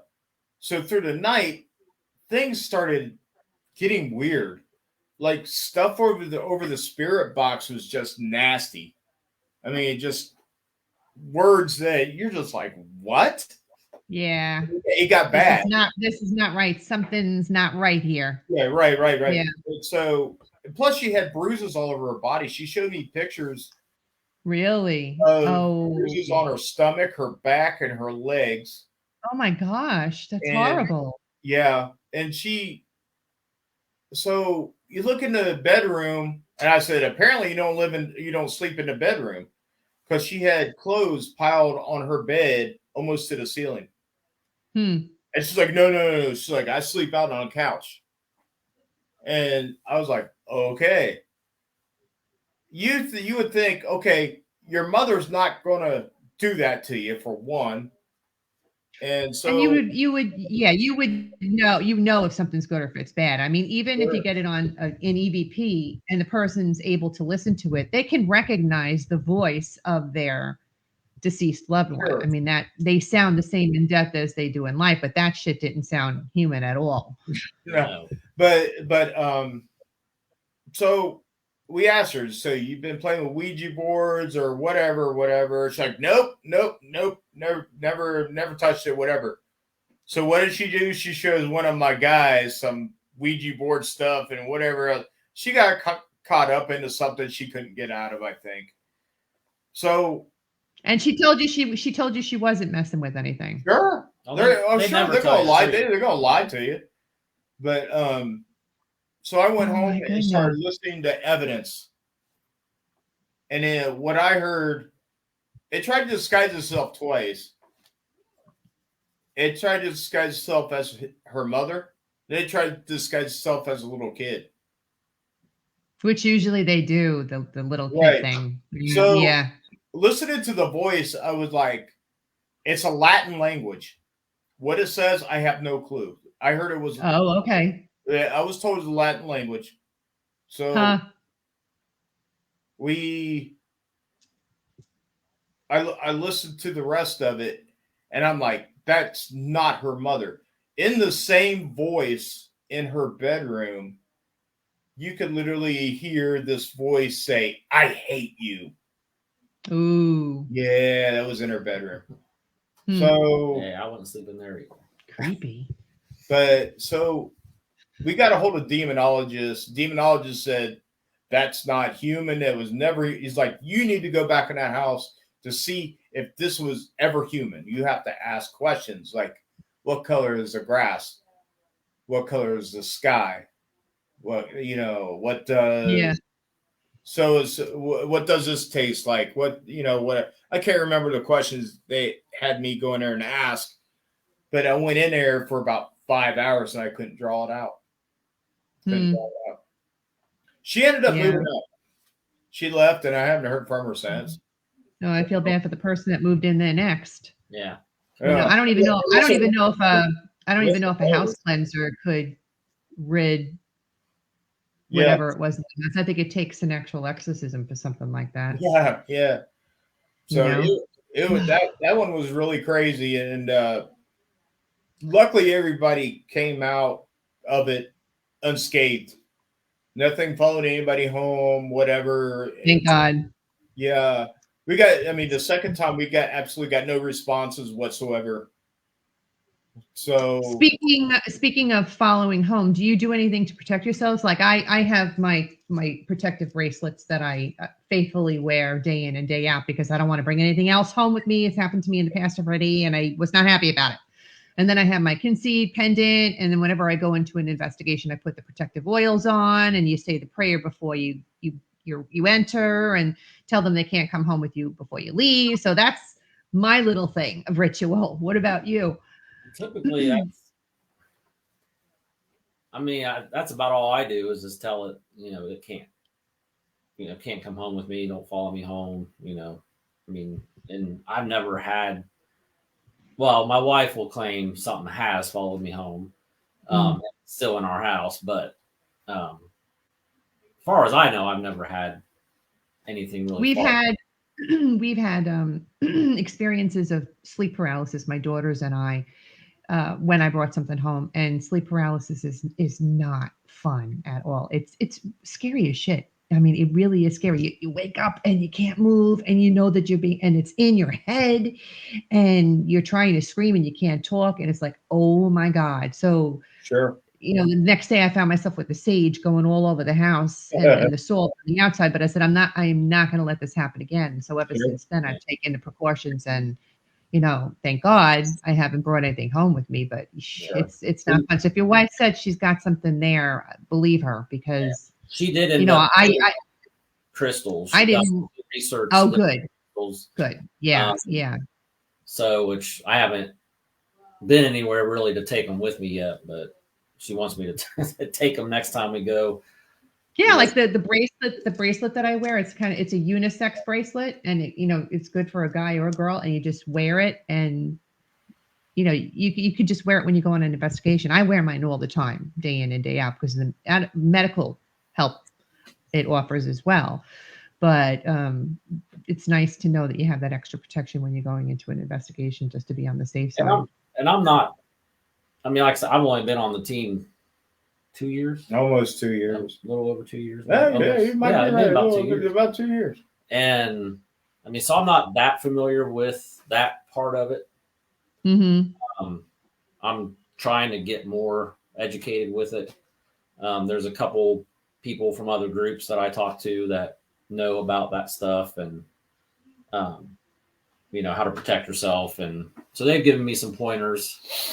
Does your wife know about sage and being able to sage the house at all? Mm-hmm. Yeah, so that's good. That's a start. Things mixed reviews with sage. I've had some mediums say it's not a good thing. It can actually anger. Or it don't work. Anger somebody. Something, whatever's there, it doesn't work. I've never heard that before. Yeah, so it's. Huh. I've had stuff. Well, he's had stuff all over. Well, I would figure.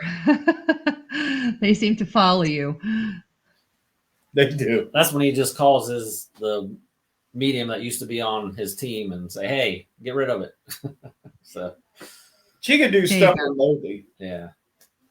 Oh yeah, that's mine too. The girl that's on my team too. Yeah, she does a lot of remote work. Yeah, she does that a lot too. Now, the Poasttown Elementary School in Middletown, Ohio, that's the abandoned elementary school believed to have paranormal activity related to a tragic train crash. Picture credit to the Poasttown Elementary's website. Can either of you guys fill us in on what happened with that train wreck and why it's so significant to the school? It actually happened twice on like 100 years or so many years later. It happened on the same day, on July 4th, twice. Oh, really? A mile away. If you're standing in the school, you can actually hear the train going by. All night long. Yeah. All night long, you can hear the train. That's where the train wreck actually happened. Is it why that school is haunted? I don't know. But So are you saying that the school is actually built on the site Yeah. of the train wreck? no, No? okay. Supposedly, this is how the story goes. It's a story that the train ended up wrecking on the tracks, and they took the people that either were dying or were severely injured, took them on that property where the school is built. So it wasn't a school at that It time. wasn't because it was built in 1937, and so the first train wreck was in 1900. It was early 1900s, yeah. early. Then, like 10 years later or something, on the same day, on July 4th, it happened again. That's crazy. The same day. Wow. So, And what was it, a malfunction, or was there a storm that came in, Do or not what know. was it? do I not don't think know. anybody knows. But I know a lot of people ended up getting hurt and whatever. And they supposedly they took the people to that property for like a mass unit. Yeah, like a mass unit. Yeah. Makeshift So- hospital. Sure. So in 1937, yeah, that's about right. 37. They built a school there. So a little girl, Sarah fell off the second floor, landed on the bottom of the Fell down the staircase or the staircase. Yeah. Just came all the way down. And she didn't die there. She died at home. No, I think she died at the hospital. At the hospital.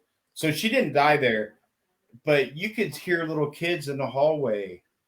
Like the first time I went, I literally heard audibly somebody, like a child, screaming at me down the hallway, like 3 times. It was the strangest damn thing ever. I was like, "Are you kidding me?" So. Yeah, there's that place never disappoints if you go there. You always see something. I mean, but yeah. So we got the doll room. The doll room. What I heard, I'm not sure if this is true or not. He has 2 classrooms full of dolls. This man lives in this school with his wife. So supposedly these dolls in this room, in these 2 rooms, are from deceased people. Yes. Okay. Or like a team goes in and the homeowners think the doll is possessed or whatever's there is coming from the doll. So they take the doll out and they take it over to Post Town and put it in the doll room. Yeah. They donate, donate it to and there's different. I mean, there's he's like hundreds of dolls in that room. Oh my God. It's all around the school. Yeah. If you look on shelves going around the school, you'll see a doll sitting there. Just random doll. Yeah. But I don't know. That's creepy. Attached, if those dolls have attachments, I mean that could, that's fueling the activity there too. So I'm sure. But yeah. I wonder what prompted him to fill the room up with dolls. People would bring him dolls, and he's like, "Go ahead, put it in the doll room." Yeah. He don't care. I mean, Daryl Wisman, he's the one that runs the place. He's the one that lives there. He went to school there. He went to school there as a child. He's like in his 70s now. He loves that school. And I'm sure he'll end up dying in that school because he put his heart and his soul in this school, and he's like the greatest guy you ever want to meet. He's a pretty amazing guy. He helps people that are homeless or there's floods because it floods down there a lot, different stuff like that. He just did one. There was a power outage. And he opened the school. He'll open the school up. But like, hey, it's like if you need a place to go to, come here. Oh, nice. Yes. So he has like the biggest heart in the world. Just don't screw him over, that's. But Sounds like a fun investigation, though. the place is fun amazing. there, yeah. Especially Miss Johnson's room. Yeah. Yeah. But What about that room? What about that room? Miss Johnson's room is a special. That's like a floor. You go in the doll room, you get some good stuff or whatever. You go to Miss Johnson's room, it's like a different level. That's all the way on this other side of the school, down the hall, the very last classroom. I don't know why, but the last time I was in there, I seen something creeping in a hallway. I said, "Come on in." I mean, it's like, "Come on in." That's like, and it actually came in, and I actually got some responses. Wow. You'll hear banging from banging, other lockers classrooms. banging. Yeah, lockers banging. Yeah. You'll go down there, and as soon as you get to the doorway, it stops. And it's. I was there EVPs, all kinds of crap. Last year, setting up cameras, and I had something whistling at me. Yeah. From one of the classrooms. Well, we were sitting in that one room. You heard that woman out in the hallway, and it was just me, you, and there's two girls sitting in that room. Yeah, you heard a woman talking out in the hallway. There was nobody there. Former teacher. Yeah, she didn't want to leave school. I don't know if you'd want to stay there, stay after school, but yeah, exactly. Now, the Waterloo, Indiana residence with the EVP evidence. You said something bad was in that house. Yeah, I've had 3 different mediums look at some of the evidence that we caught there. And all 3 of them said it's some type of Indian, elemental, Native American. Native American, yeah. Elemental. Is that on the stuff? Is that on the stuff that you sent us that we can hear? Well, because you said there's like 4 different pieces of evidence from that investigation, right? And it's the same voice. In all. Really, it's the same in all of them. And it doesn't sound as creepy as the one from the house in Newark, but it's close. It's pretty close. But the woman there got a hold of us, and it's a 4-hour drive from here to go there. But boy's bedroom. Because she had little kids, and something was terrorizing her kids. They would wake up saying, the one kid. And she said, it was not like him at all. He would talk about seeing a hand come through the wall and oh boy. And then her younger kid, the younger boy, I believe he was too young to really know what was going on, but he would start kind of explaining the same type of experiences that the older boy did. And we still need to get back there because they're still having issues. So they had you come there so you could try and figure out what it is and maybe try and resolve the issues with them. Is that what? Yes, she kind of wanted verification because her husband thought she was crazy. It was all in her head, and she wasn't really sure. And she's seen things like a box got thrown or something, and little things like that. But it was mostly the kids were saying things that they were seeing. So she didn't know if it was just the kids, being kids, imagination, whatever. And kids are usually receptive to this stuff. Yeah. They're Absolutely. So we get there, and we couldn't get it to do anything for us. Well, I got a little bit of EVP. Bit. I got a little bit of EVP in one of the kids' bedroom. And that first EVP she heard, I don't even remember what it said. Like, hello. Okay, it wasn't anything malevolent. It wasn't anything malevolent. No. Yeah, he's putting up the you better check the closet one. The closet was. That's where a lot of the stuff happened, was in the boys' room. The closet was active.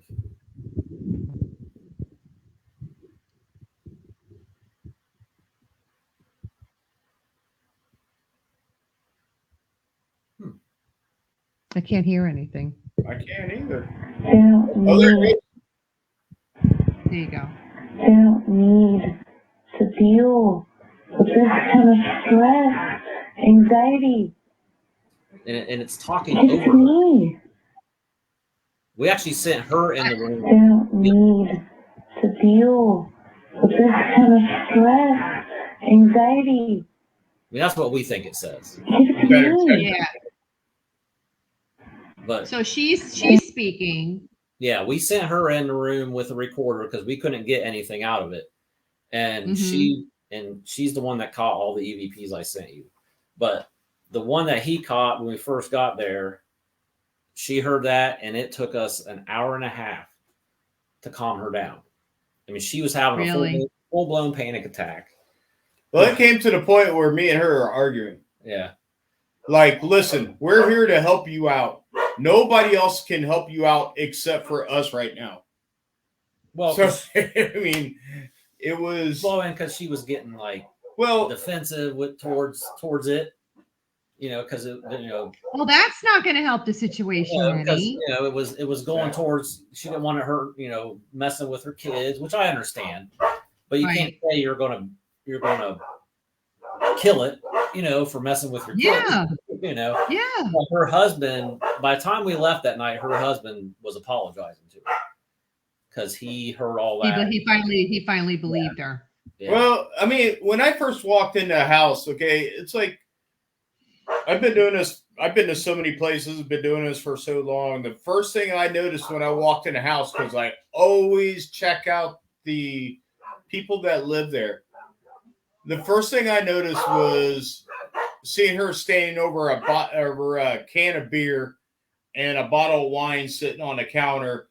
Depression, anxiety, fearfulness, and I'm like, oh, okay, I see what could be like the going on over here. The fire starter of the whole thing, and I kind of figured that is where what was feeding, whatever was there was feeding off of her. And then so it started feeding off of the most important things in her life, which would be her children. Her children. Chris, you want to run the second EVP thingy we have on that?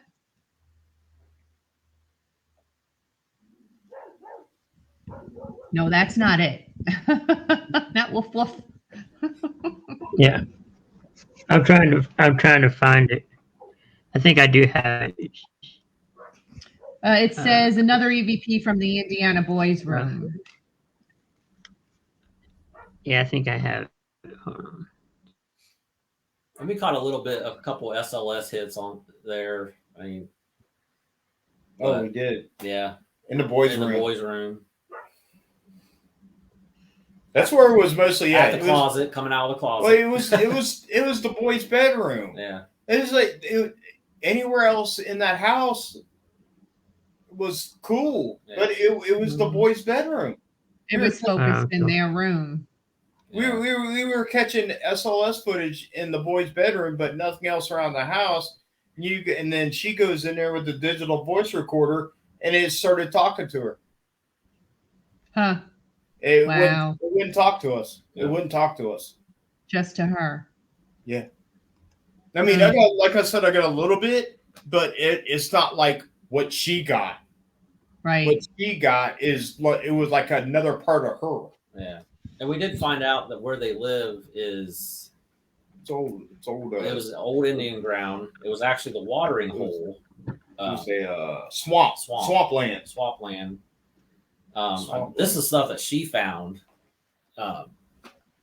We weren't. The mediums that we talked to told us to try to find out what tribe was prominent there, but there were so many in that area. It was Miami, wasn't it? I think it was Miami was the I think it was the Miami. But it's like they couldn't really help until we found out what tribe. Because they were saying, she needs to get a shaman out there, and I don't know. I don't know that part of it. I don't know what she needs to do. We just go get the evidence and try to go from there. We try to help them out as much as possible. Yeah. It's not like we leave them leave them high and dry and not try to figure something out. And we still talk to her. I mean, I talked to her a couple months ago about it. I mean, we're good friends. I mean, we're friends. I mean, the kids are still experiencing stuff. She told me it was after. Talked to her one night. It was after Christmas, about the first of the year.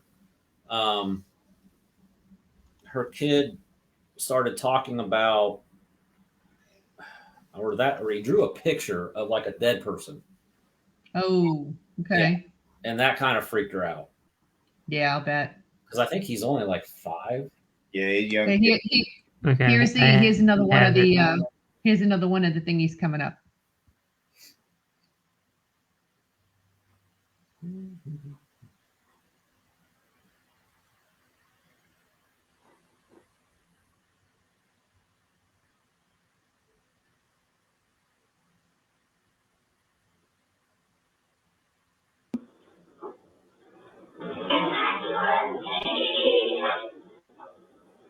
I'll take you up now. That one was a little bit more disturbing than the others. Mm-hmm.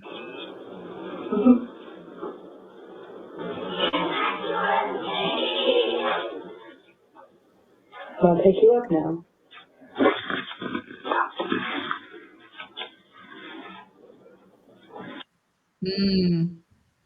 Very creepy.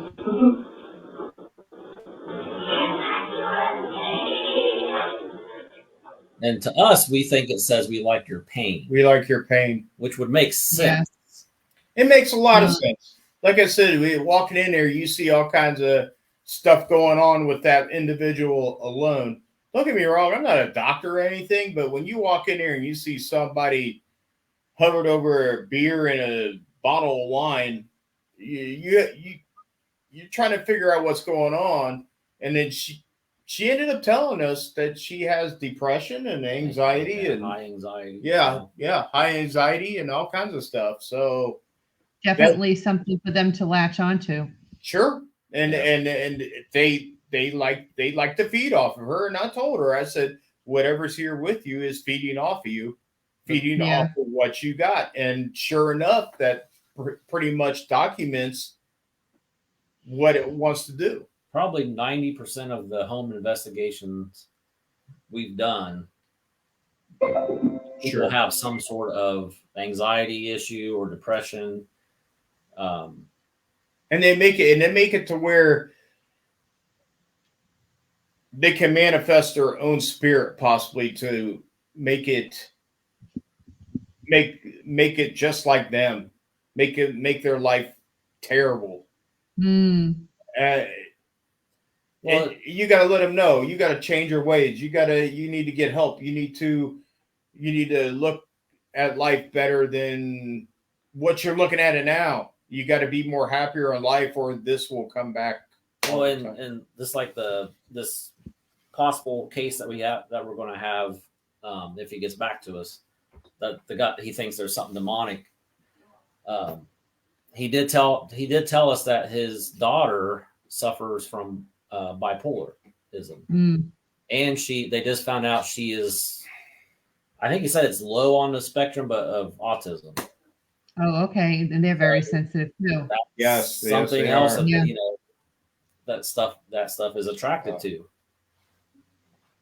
Hey, Chris, are you able to bring up those two other pieces? One says those are from Indiana home. The other says home in Indiana.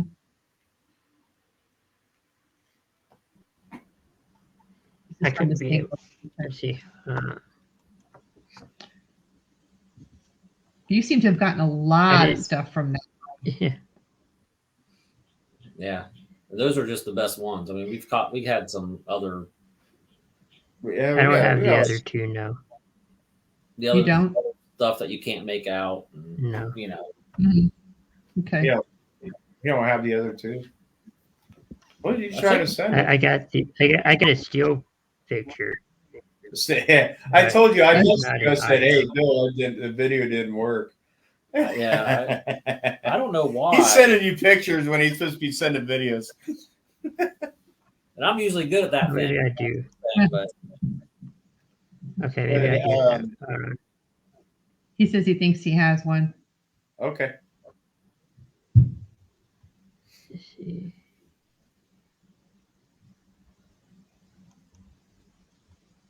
I think there should only be 3.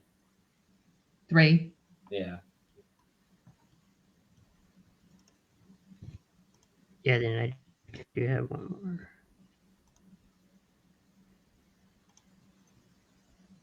Well, it's good that you're still keeping in touch with her, and you know, that's And important. I think.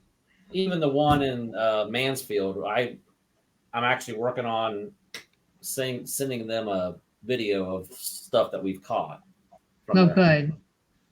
Yeah, that's good. They always like to see what comes out. I think he's got it upcoming. Here it goes. Yeah.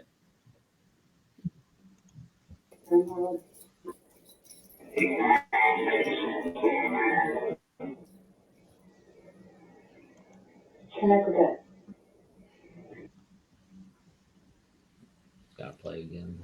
It's lagging. Yeah. Use the first time.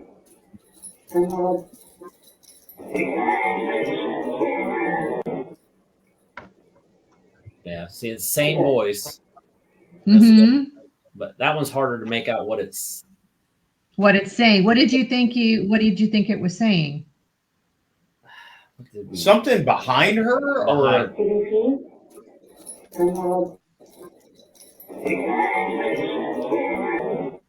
behind something. It's behind something.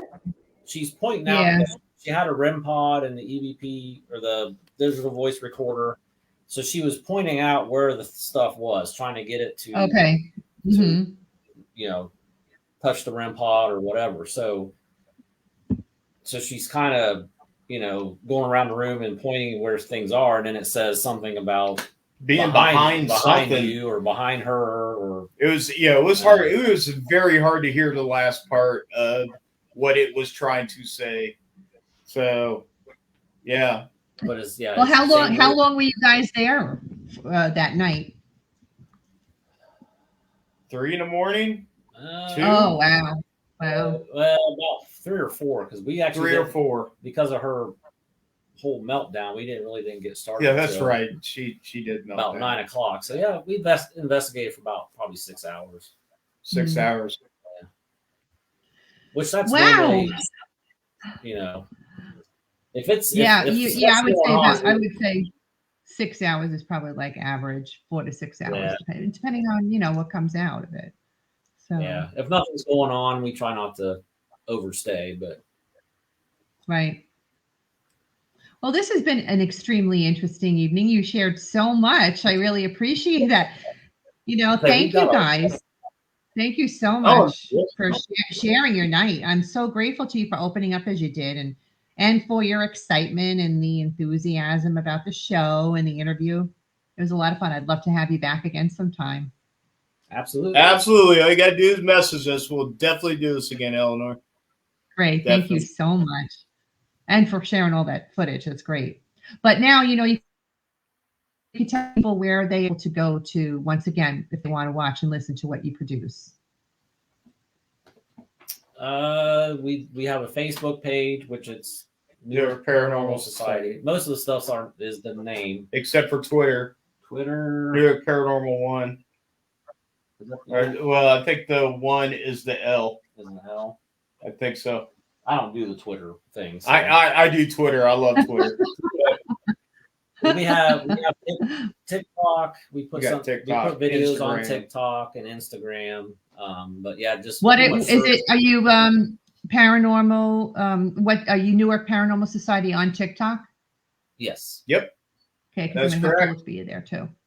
Well, because I was like, I'm not getting no TikTok. I mean, I don't, but I got it, and I was like, this is. I mean, I enjoy it because it's for our paranormal group. It's not for me. You'll never see me on there twerking or doing some stupid stuff like that, like on these pages. We just want to show people what we do. Yeah. Sure. What we get, what we're about. It's, Oh, and we do have a event coming up at It's Buckingham in June. Buckingham House in Newark, Ohio. We're going to have the public come in, and we're going to actually. They're going to investigate. They're going to learn how to be investigators. They're going to learn what we do, the equipment we use. They're going to investigate. They're going to, they're going to, yeah. Well, and like if they have, say they went somewhere and they got an EVP, but they don't know how to, view it or do what we're going to show them. And how did they find out about that event, and how much is the fee? It's like $50. $50. It's 4 hours. And because they've never done anything at the Buckingham House, have they? No. They haven't done anything there before. I don't think so. But I know we shared it on our social media. Have we? Right. Yeah. So they could see it there. Good. I think it's June. I don't even remember what date. we've got the Post Town Academy in July, and with Brian Cano. Yeah. So we'll be working with him 3 more times this year. And it's like a school. It's the whole weekend.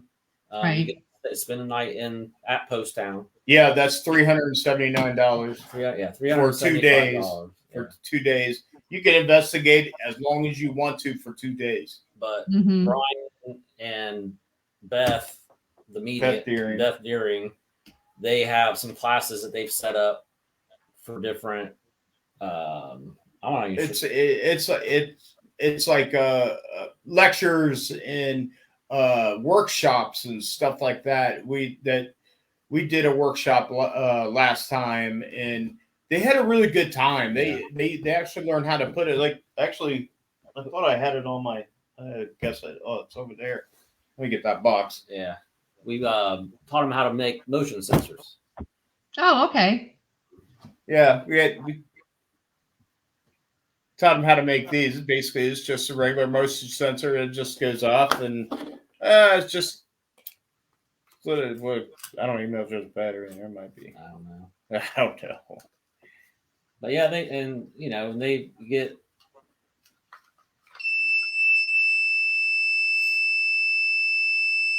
So yeah, we try to learn how to build some of our own equipment. I mean, some stuff is beyond our expertise, but there are like motion sensor is fairly easy.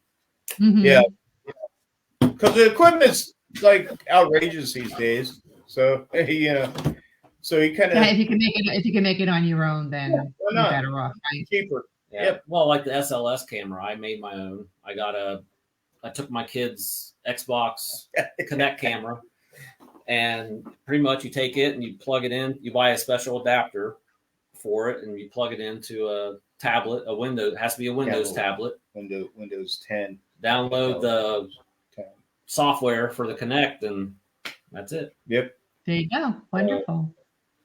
Well, thank you guys. Thank you so much. I really appreciate it. And we will see you again sometime. Absolutely. Thank you. You guys have a good night then. Good night. Bye, everybody. Bye. I hope you've enjoyed this little journey down my own personal nightmare alley.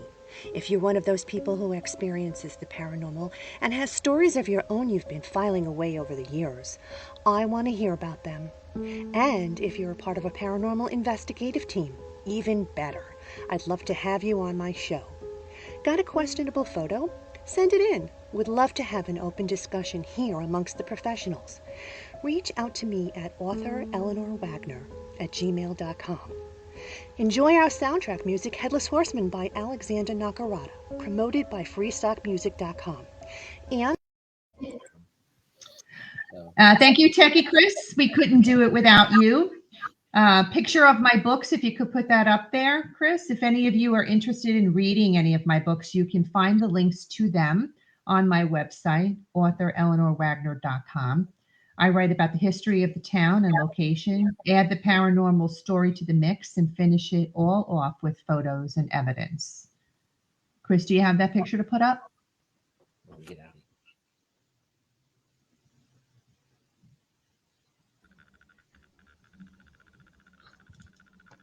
I don't have it. I'm getting it. I had all the other stuff.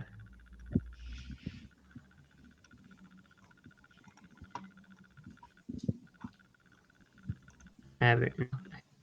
I can read her.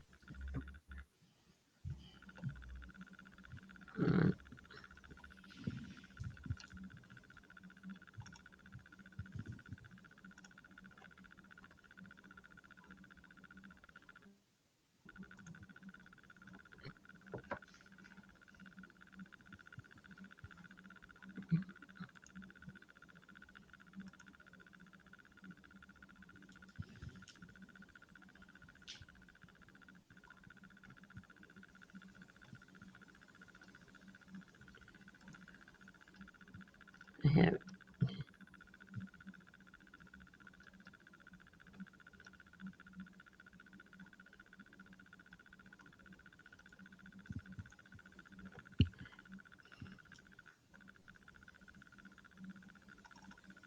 There we go.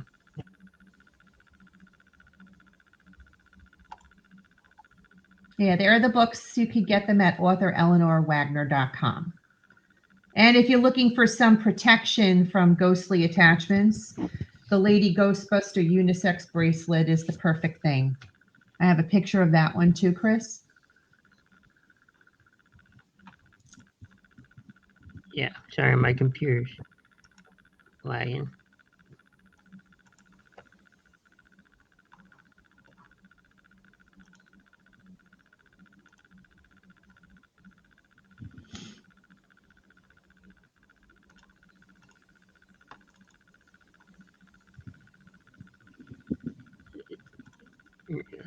This gorgeous protective gemstone bracelet with sterling silver ghost charm is the perfect fix. Offered in a collaboration with Zen Jewels by Zen Jen. You can find the link for this gorgeous piece at my website, authoreleanorwagner.com, under the merchandise tab. Don't go into a haunted building unprotected. Arm yourself with the Lady Ghostbuster bracelet by Zen Jewels. Viewers, tune in on May 12th when Art and Liz Peterson from the Lady Ghostbusters paranormal team out of Sussex County, New Jersey, will join us for some ghostly gab. And now you can run that outro, Chris. I hope you've enjoyed this little journey down my own personal nightmare alley. If you're one of those people who experiences the paranormal and has stories of your own you've been filing away over the years, I want to hear about them. And if you're a part of a paranormal investigative team, even better. I'd love to have you on my show. Got a questionable photo? Send it in. Would love to have an open discussion here amongst the professionals. Reach out to me at authoreleanorwagner@gmail.com. Enjoy our soundtrack music, Headless Horseman by Alexander Nakarada, promoted by freestockmusic.com. And did that get cut off?